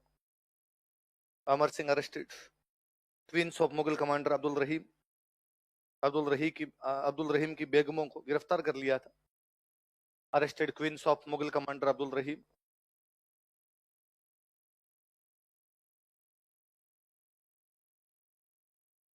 लेकिन महाराणा प्रताप ने उन्हें ससम्मान वापस पहुंचाया था, but Maharana Pratap sent them back with respect.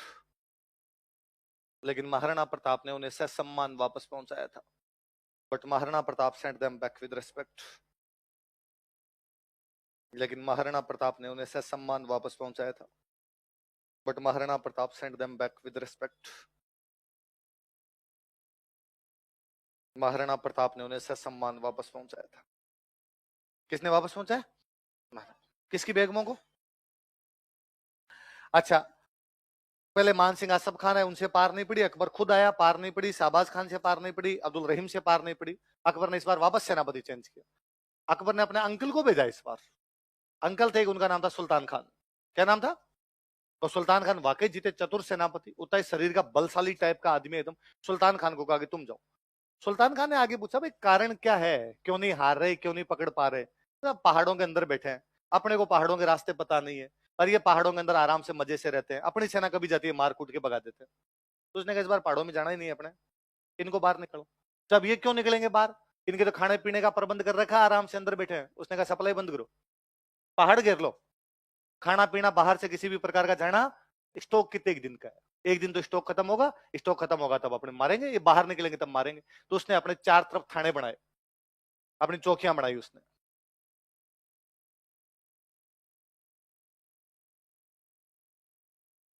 4D,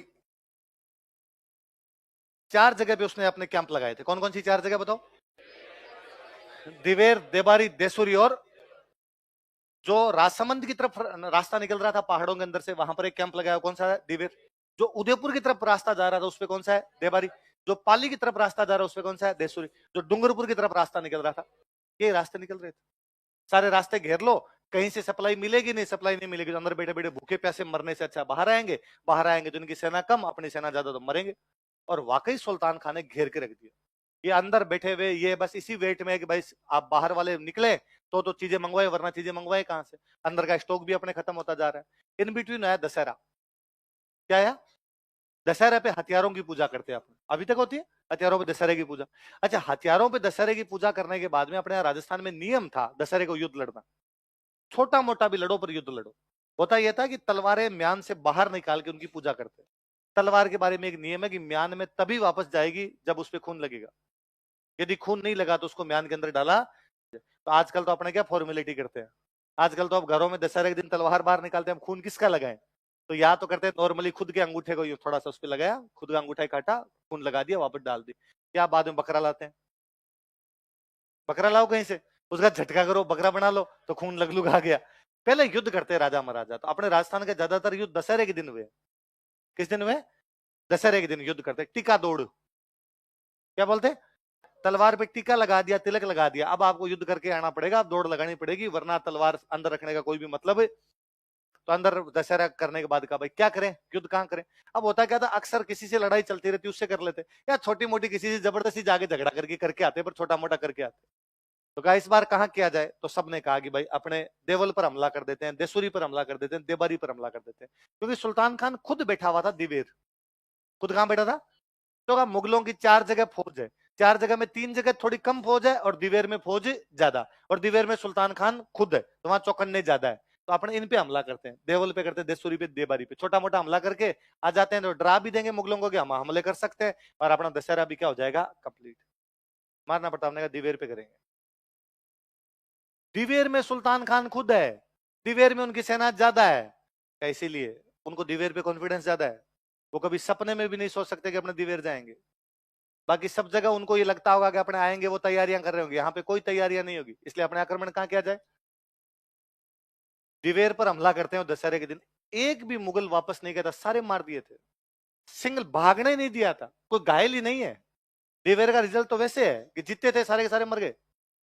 कहते अमर सिंह इस युद्ध का सेनापति है, मेवाड़ वालों की तरफ से सबसे बेहतरीन कोई प्रदर्शन कर रहा है तो वो कौन है? अमर सिंह। तो अमर सिंह सुल्तान खान के भाला मारता है, तो सुल्तान खान के आर पार निकाल देता है भाला। जब युद्ध का खत्म हो गया तो घायल जो पड़े थे उनको पानी वानी पिला रहे थे, या किसी को उठा के जब लेके आ रहे थे घायलों को, तब महाराणा प्रताप सुल्तान खान के पास जाते हैं, और सुल्तान खान के पास जाते हैं तो सुल्तान खान महाराणा प्रताप को कहता है, पानी वानी पिलाते हैं उसको, तो वो कहता है कि मैं मरने वाला हूं वैसे, तो अब अंतिम घड़ी नजदीक है मेरी, पर यार महाराणा प्रताप मैं ये जानना चाहता हूँ कि जिसने मेरे भाला मारा वो कौन था? यार मेरे आर पार निकाल गया यार, मैं किसी को नजदीक नहीं आने दूं।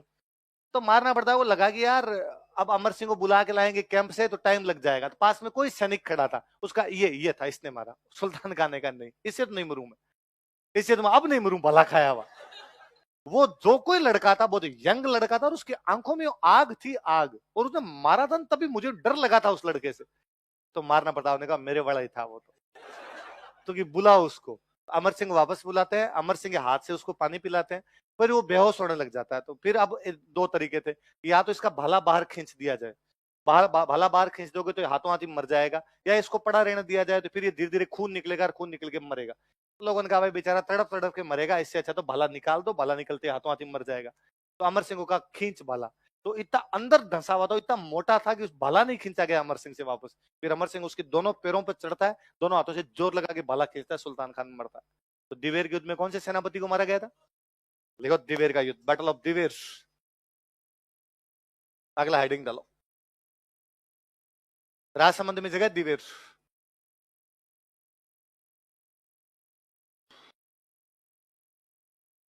दिवेर का युद्ध, बैटल ऑफ दिवेर। दिवेर भी कहां पड़ता है?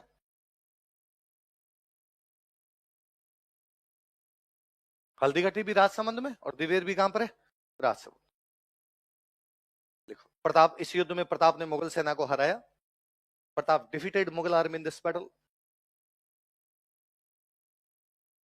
इस युद्ध में प्रताप ने मुगल सेना को हराया। Pratap defeated Mughal army in this battle.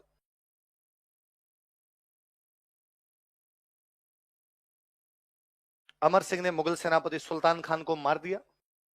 Amar Singh killed Mughal commander Sultan Khan.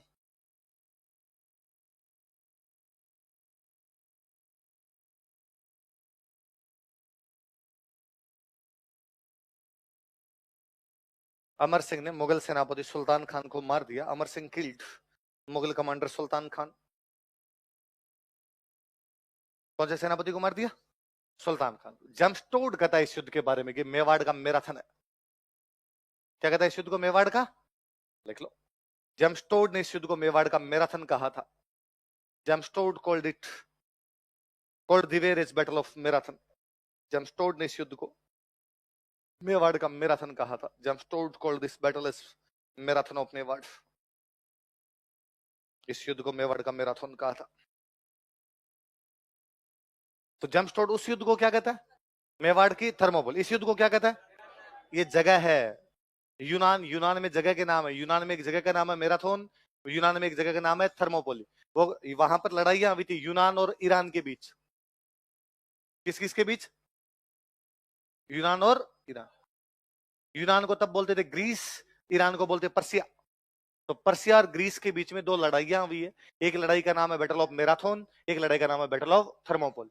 वो दोनों लड़ाइयों की तुलना इनसे करता है। वो कहता है जैसे बैटल ऑफ मैराथन वैसे आपका बैटल ऑफ दिवेर, जैसे हमारा बैटल ऑफ थर्मोपोली वैसे आपका बैटल ऑफ, पहले पड़ेगी बात। उनके दो युद्ध है, उन दो युद्धों की तुलना करता है। अच्छा, अमर सिंह ने किसको मारा? किसको मारा? कब? 1500।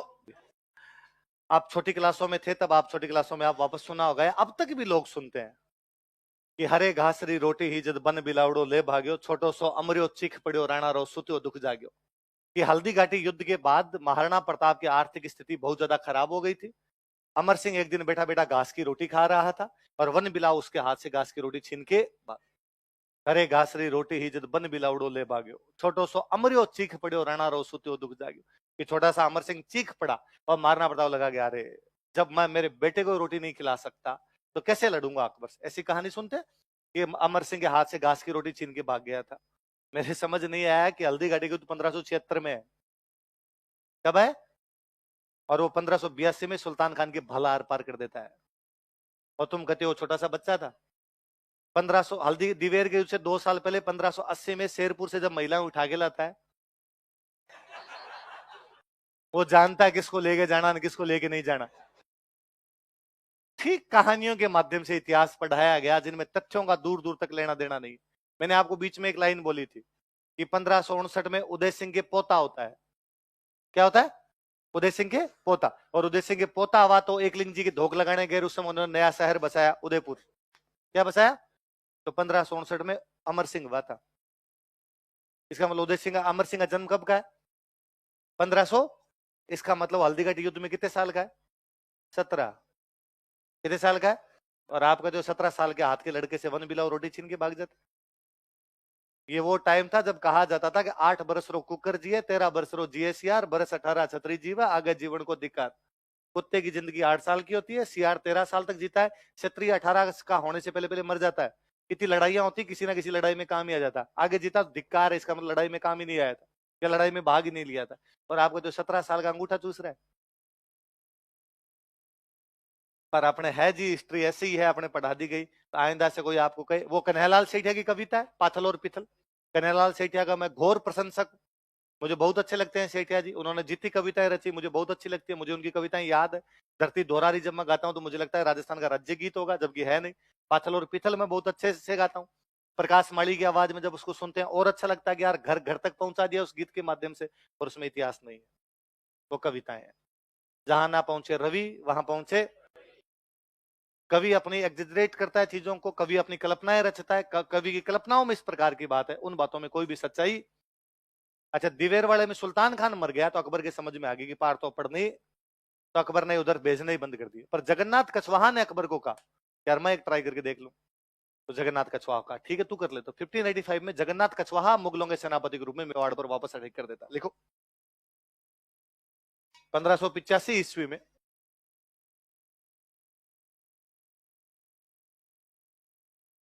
इन 1585 एडी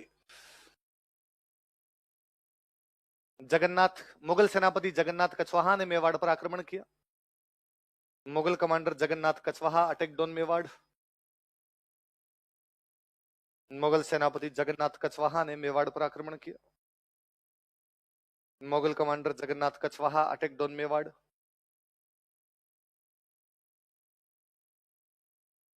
जगन्नाथ कछवाहा ने मेवाड़ पर आक्रमण किया।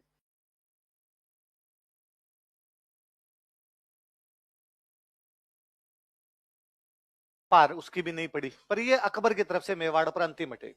अब महाराणा प्रताप पर, इसके बाद महाराणा प्रताप पर कोई भी अटैक नहीं। लिख लो, यह अकबर का महाराणा प्रताप पर अंतिम आक्रमण था। It was last attack of Akbar on Maharana Pratap. यह अकबर का महाराणा प्रताप पर अंतिम आक्रमण था। It was last attack of Akbar on Maharana Pratap.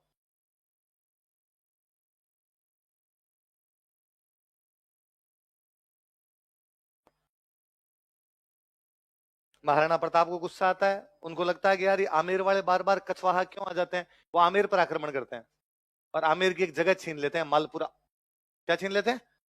Tonk में मालपुरा जगह, ये आमेर वालों के पास थी। उन्होंने कहा आमेर वाले मुगलों के सेनापति बन के आएंगे, मैं आमेर पर अटैक कर दूंगा। तो आमेर पे अटैक किया तो आमेर वालों को समझ आई कि फालतू में मुगलों की पंचायती की तो आमेर उठ जाएगा, इसलिए आमेर वालों ने हमले कर दिए बंद। अकबर को दूसरा को सेनापति आने के लिए तैयार हुआ नहीं। देखो, प्रताप ने आमेर रियासत से मालपुरा छीन लिया था। Pratap seized Malpura from Amer state. Pratap ने आमेर रियासत से मालपुरा छीन लिया था। Pratap seized Malpura from Amer state. Malpura कहां पड़ता है? टोंक। और वही मेवाड़ वाले कौन से भगवान के भक्त जी? एकलिंग जी के। तो यहाँ मालपुरा में मंदिर बनवाया, नीलकंठ महादेव। कौन सा मंदिर बनाया? लिख लो। तथा यहाँ नीलकंठ महादेव मंदिर का निर्माण करवाया। And built Neelkanth Mahadev temple here. तथा यहाँ नीलकंठ महादेव मंदिर का निर्माण करवाया। And built Neelkanth Mahadev temple here.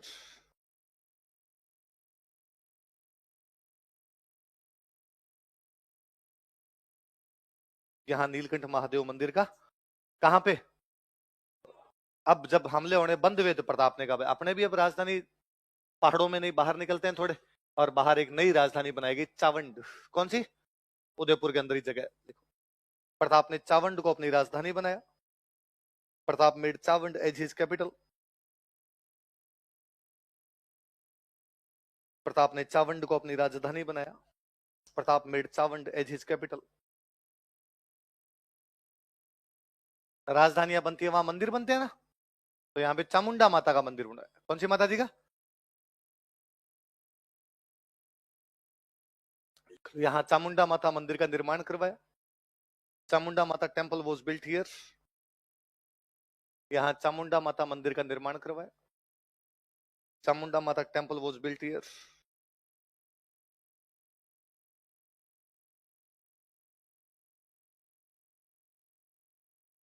कौन से मंदिर का निर्माण करवाया? शांति काल था, अब यहाँ चावंड के अंदर आराम से रह रहे थे, मुगलों की तरफ से कोई भी अटैक है तो बाद में आर्ट को, एक्टिविटी को बढ़ावा मिलेगा, कला को बढ़ावा मिलेगा। भारत में सबसे अच्छी पेंटिंग मानी गई अपने राजस्थान की। राजस्थान में सबसे अच्छी पेंटिंग मानी गई मेवाड़ की। मेवाड़ की पेंटिंग महाराणा प्रताप के टाइम शुरू होती है चावंड से। कहां शुरू होती है? 15-20 स्टार लगा के लिखो, काम की बात। चावंड से मेवाड़ चित्रकला का स्वतंत्र विकास प्रारंभ हुआ। Independent development of painting school of Mewar वो स्टार्टेड फ्रॉम चावंड। चावंड से मेवाड़ चित्रकला का स्वतंत्र विकास प्रारंभ हुआ। Independent development of painting school of Mewar वो स्टार्टेड फ्रॉम चावंड। चावंड उदयपुर में। चावंड से मेवाड़ चित्रकला का स्वतंत्र विकास प्रारंभ हुआ। Independent development of painting school of Mewar वो स्टार्टेड फ्रॉम चावंड। मेवाड़ चित्रकला का स्वतंत्र विकास प्रारंभ हुआ। चित्रकार लिखो, चित्रकार कौन थे महाराणा प्रताप के टाइम? लिखो नासिरुद्दीन।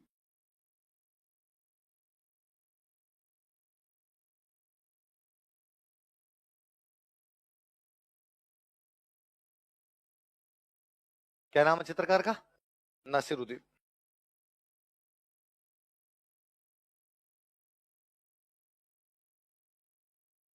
क्या नाम है? नासिरुद्दीन। तो कोई पूछे भाई नासिरुद्दीन किसके दरबार का चित्रकार था? तो किसके दरबार? महाराणा प्रताप। यहाँ रहते हुए और क्या किए? दो बंदों के बारे में पढ़ते हैं भाई, भामाशा और ताराचंद। हेडिंग डालो दो, भामाशा एंड ताराचंद।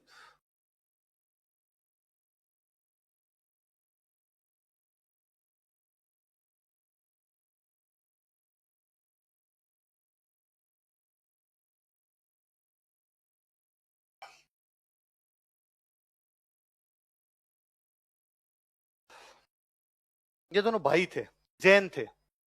इनके पिताजी मेवाड़ के कोषाध्यक्ष थे। क्या थे?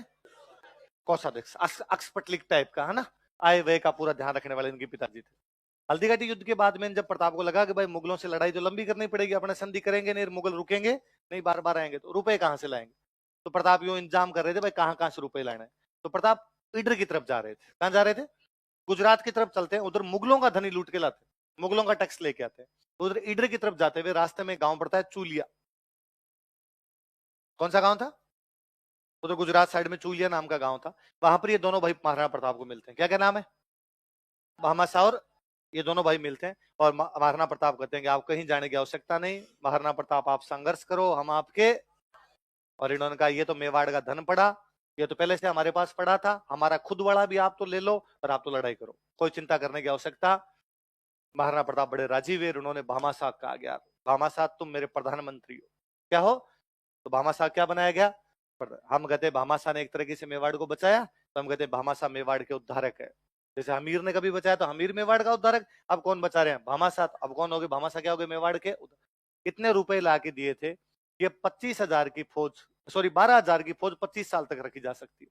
सॉरी 25,000 की फौज 12 साल तक रखी जा सकती है। ये 25,000 फौजी रख लो, उनको हथियार, उनको जो भी उनकी तनख्वाह कितने साल तक दे सकते हो आप? बड़ी बात थी। तो लिखो चूलिया नामक स्थान पर eight palace named Chuliya, Chuliya नामक स्थान पर एट पैलेस नेम्ड चूलिया इन्होंने प्रताप की आर्थिक सहायता की थी। They give financial support to Pratap. इन्होंने प्रताप की आर्थिक सहायता की थी। They give financial support to Pratap. इन्होंने प्रताप की आर्थिक सहायता की थी। They give financial support to Pratap. Pratap ने भामाशा को प्रधानमंत्री बनाया। दोनों भाई थे, ताराचंद छोटा भाई है, भामाशा बड़े भाई है। प्रताप ने भामाशा को प्रधानमंत्री बनाया। Pratap appointed Bhamashah as PM. Pratap ने भामाशा को प्रधानमंत्री बनाया। Pratap appointed Bhamashah as PM. Bhamashah को मेवाड़ का उद्धारक कहा जाता है। Bhamashah is called as reviver of Mewar. Revive किया उसने, बचाया। भामाशा को मेवाड़ का उद्धारक कहा जाता है। Bhamashah is called as reviver of Mewar.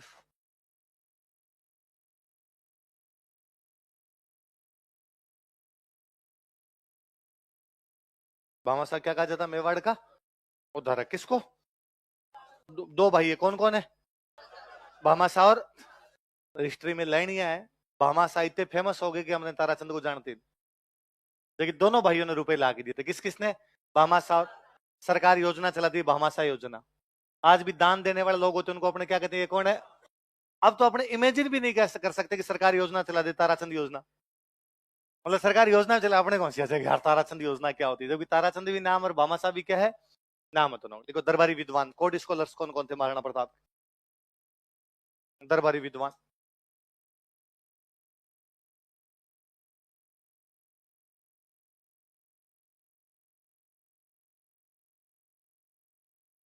लिखो चक्रपाणी मिश्र, स्टार लगाना।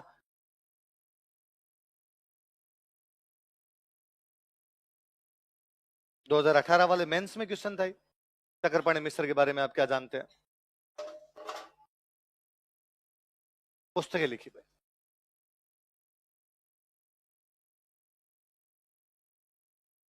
राज्याभिषेक,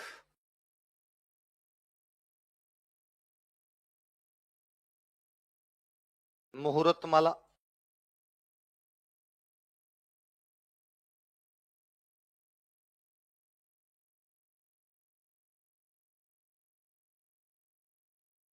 विश्व वल्लभ,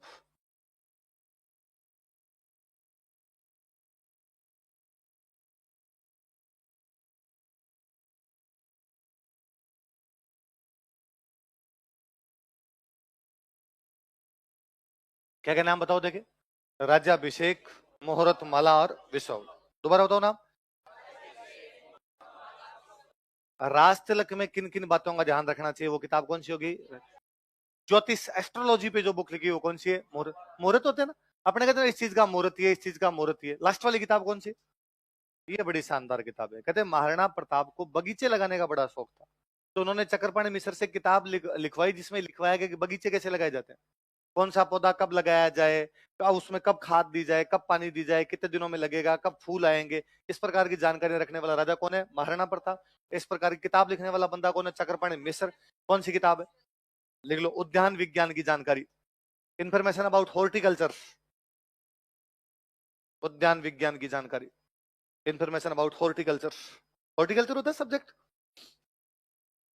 बागवानी, बागवानी कह दो आप, उद्यान विज्ञान नहीं समझ में आए तो उद्यान विज्ञान की जानकारी। ये क्वेश्चन था। विश्व वल्लभ वाला कब था मैं भूल गया, पर या तो उसी मेंस वाला विश्व वल्लभ ही था, चक्रपाणी मिश्र नहीं था, विश्व वल्लभ का ही पूछ रखा था। तो विश्व वल्लभ में किसकी जानकारी मिलती है अपने को? दूसरा लिखो, लिखो हेमरत्न सूरी। जिनके भी ये सूरी लगता है राइटर कौन से होते हैं? हाँ है? आज कौन सा करते हैं? आज भी जैन सारे अमीर ही है। तेरे को कभी लगा कि गांव के अंदर कोई जैन साहब बैठे हैं जो 2 बीघा जमीन में खेती कर रहे हैं? भारत का जितना व्यापार सब इनके पास ही है, हर प्रकार का व्यापार। व्यापार किसी ने भी किया ना, जैनों की बात नहीं, वो अमीर हुए हैं। दुनिया में अमीर हमेशा मतलब व्यापारी राजा से अमीर होते हैं। व्यापारी भाई, महाराणा प्रताप को पैसे भामाशाह ताराचंद दे रहे हैं, इसका मतलब भामाशाह ताराचंद के पास पैसे ज्यादा है, महाराणा प्रताप के पास कम है। अकबर उधार लिया करता था, गफूर बोहरा, अब्दुल बोहरा, वीरजी बोहरा। बोहरा मुसलमान थे, पहले हिंदू थे, ये बिजनेस का काम करते, बाद मुसलमान बन गए, तो बिजनेस का काम बाद में रहा, गुजरात में रहा करते थे। अकबर उनसे उधार लिया करता। और तो मैं आगे पढ़ाऊंगा आपको। बीकानेर में एक राजा थे गंगा सिंह, क्या नाम था? गंगा सिंह नाम करके बीकानेर में राजा थे। अंग्रेजों का टाइम था, रेल नई नई आई थी, तो कहा रेल लाते हैं, बीकानेर के अंदर रेल लेके आते हैं। तो ये कलकत्ता वाली जो रेलवे थी इसको बीकानेर से जोड़ने का प्लान था। तो लुहारू, इधर हरियाणा में जगह पड़ती है लुहारू, इधर लुहारू से बीकानेर तक ट्रेन लेके आए थे। पीछे वो आगे अंग्रेजों की जोड़ी हुई थी, यहाँ से अपने जोड़ देते हैं।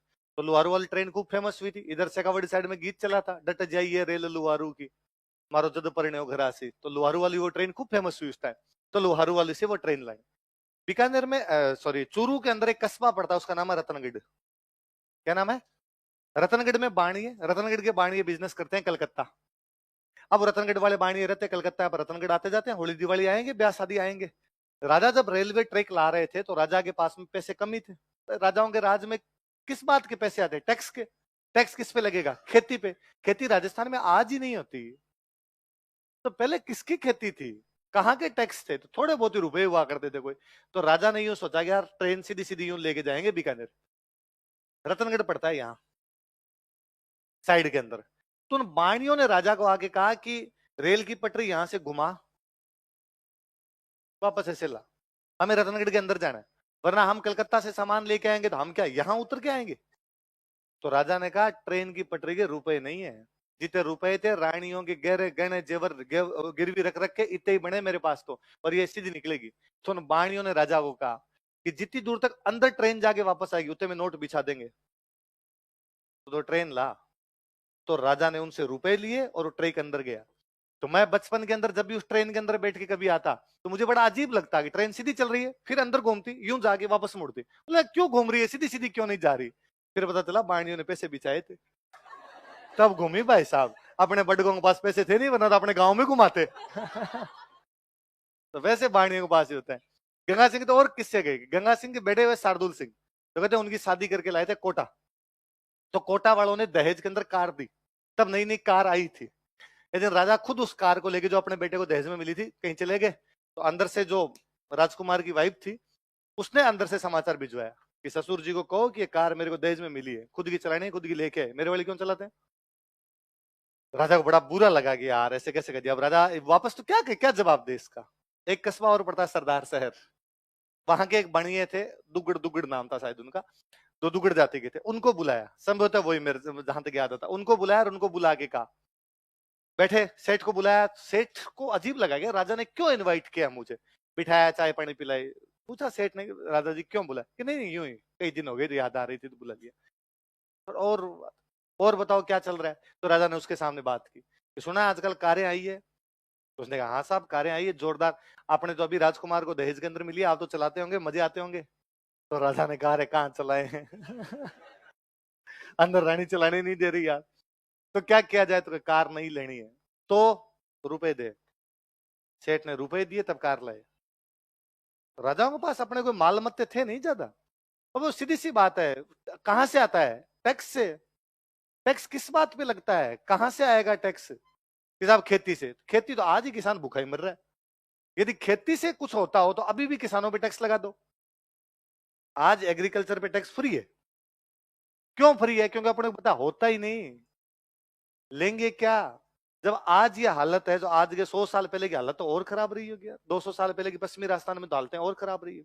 अपने तो यहाँ राजाओं के पास थोड़ा बहुत जो टैक्स था वो ये था कि अपने पश्चिमी राजस्थान से ट्रेड रूट जाते, व्यापारिक मार्ग, सिंध वाले को आगरा जाना है तो ये क्रॉस करना पड़ेगा, आगरा वाले को मध्य एशिया जाना तो क्रॉस करना पड़ेगा, दिल्ली वाले को ईरान जाना तो क्रॉस करना पड़ेगा। आने जाने का टैक्स लेते बीच से, ट्रेड रूट का टैक्स दो जाओ। यहाँ अपने बाणिये होते, वो बाणिये इधर का सामान उधर पहुंचाते, उधर का सामान इधर पहुंचाते। इसलिए अपने बाणिये खूब थे यहाँ पे। व्यापार के बहुत अच्छे जाल थे, उन जाल के एकदम बीचों बीच थे। भगवान जब बाकी सारे रास्ते बंद करता है तो कोई ना कोई रास्ता खोलता है। अपने को ना तो एग्रीकल्चर दी, ना अपने को इंडस्ट्री दी, पर अपने को ट्रेड रूट पे ला दिया। इसलिए ट्रेड रूट थे, उस ट्रेड रूट के ऊपर अपने बाणिये बैठे थे, वो बिजनेस कर रहे थे। फिर आए अंग्रेज। अंग्रेजों ने आने के बाद में ट्रेड रूट किए बंद, क्योंकि अंग्रेजों ने एक नया बंदरगाह बनाया बॉम्बे। और जैसे बॉम्बे बंदरगाह बना, अब बॉम्बे से कराची की दूरी है 35 किलोमीटर पानी पानी में। पहले आपको कराची जाना होता था, पूरा राजस्थान क्रॉस करके सिंध जाते, अब पानी पानी में चले जाते। इसलिए अपने राजस्थान का व्यापार वाणिज्य पूरा का पूरा नष्ट हुआ। पर अपने बाणिये दिमाग वाले थे। अपने बाणियों को अंग्रेजों ने कहा कि तुम हमारे वाले इंडिया के अंदर आ जाओ। दो इंडिया थे, एक अंग्रेजों का इंडिया और एक राजाओं का इंडिया। तुम हमारे वाले इंडिया के अंदर आके बिजनेस कर लो।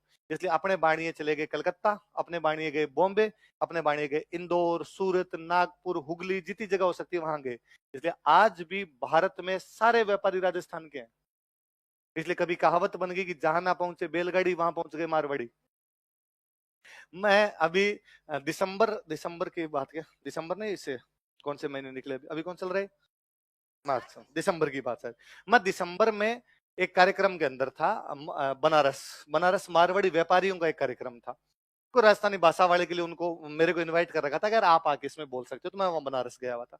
मैं मेरा 5-7 मिनट का जितना भी टाइम था उसमें बोल बाल के जब नीचे उतरा तो कोई सेठ मेरे से मिलने के लिए आए कि यार बहुत अच्छा किया, तुम अच्छा कर रहे हो भाषा के लिए, फलान टिकट इस प्रकार की। तो एक सेठ जी मेरे पास आए, उन्होंने कहा कि हम 1822 में गुवाहाटी चले गए थे, कुचामन से, कुचामन नागौर में।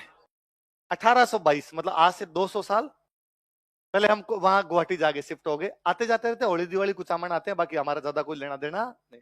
तो मैंने उनको पूछा कि सेठ जी गुवाहाटी तक ही अपने वाले आगे हैं? उन्होंने कहा ठेठ अगरतला तक है, कोहिमान अगरतला तक। पूरा साउथ इंडिया जाके देख लो, आज भी बिजनेस केवल और केवल अपने हाथ में।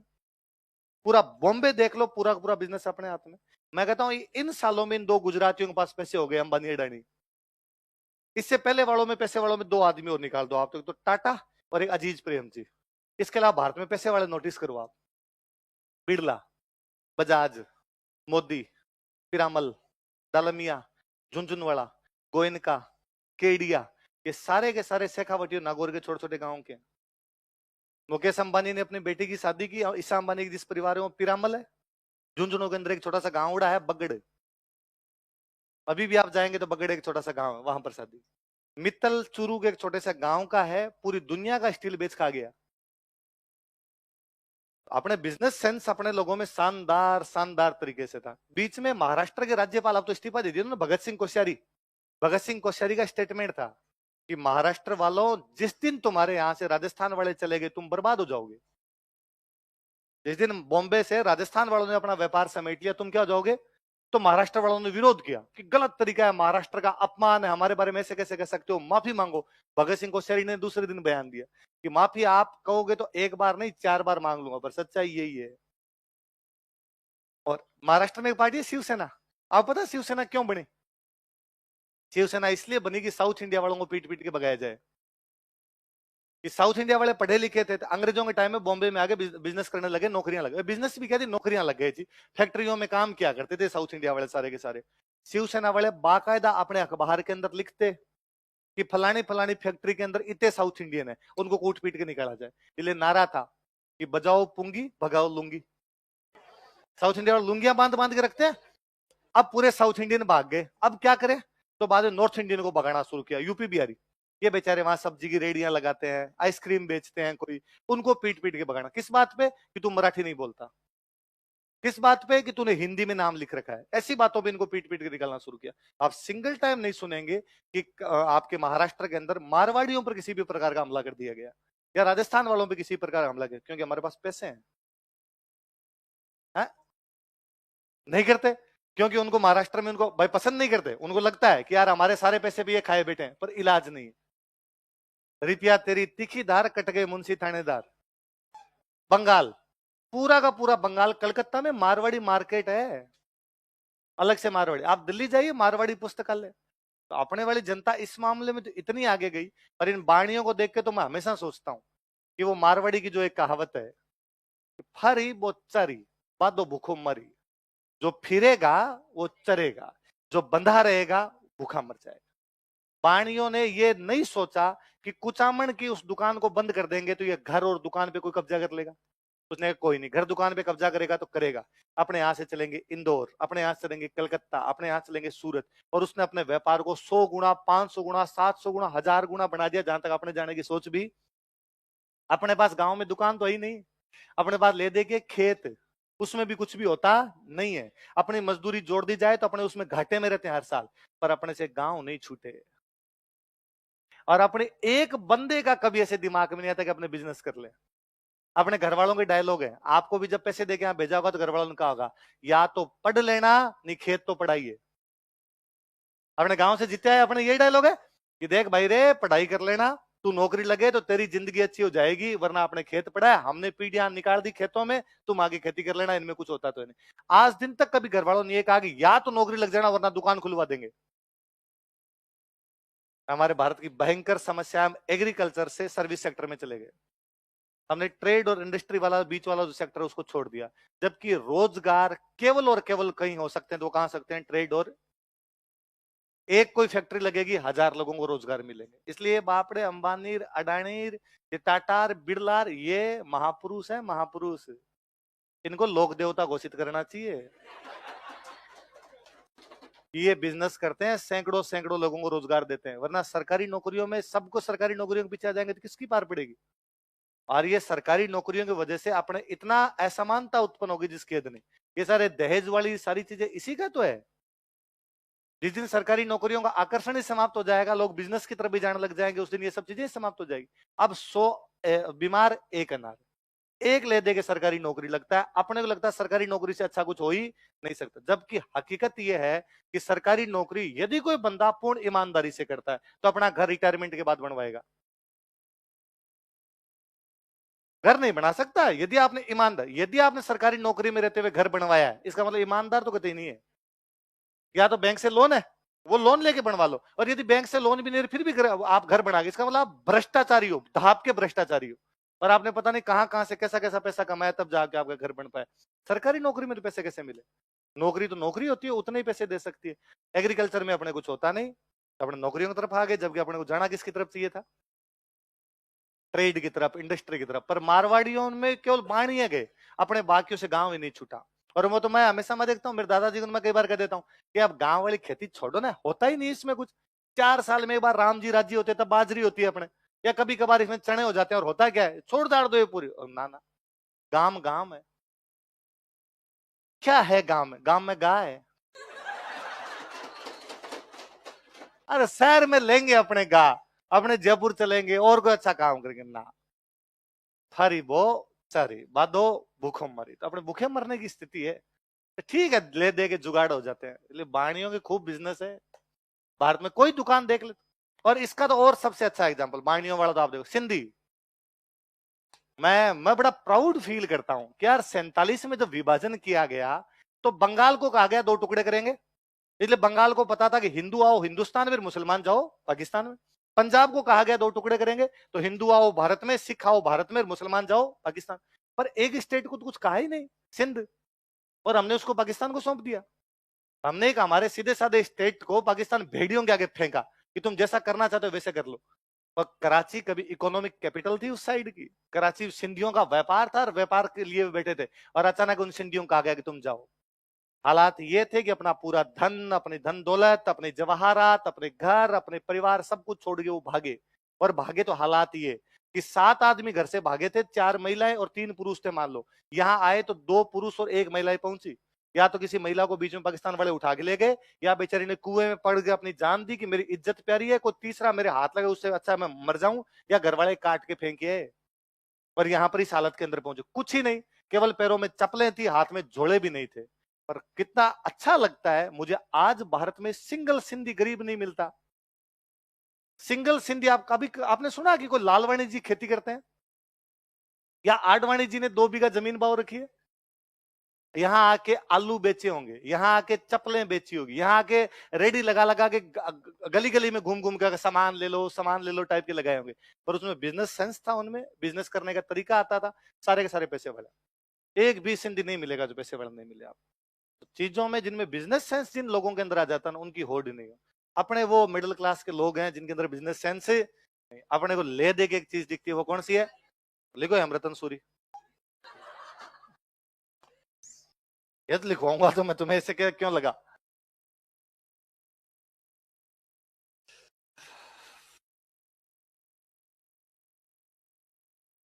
गोरा बादल पद्मिनी चौपाई। अब याद आ गई गोरा बादल तो कौन है, पता ही है?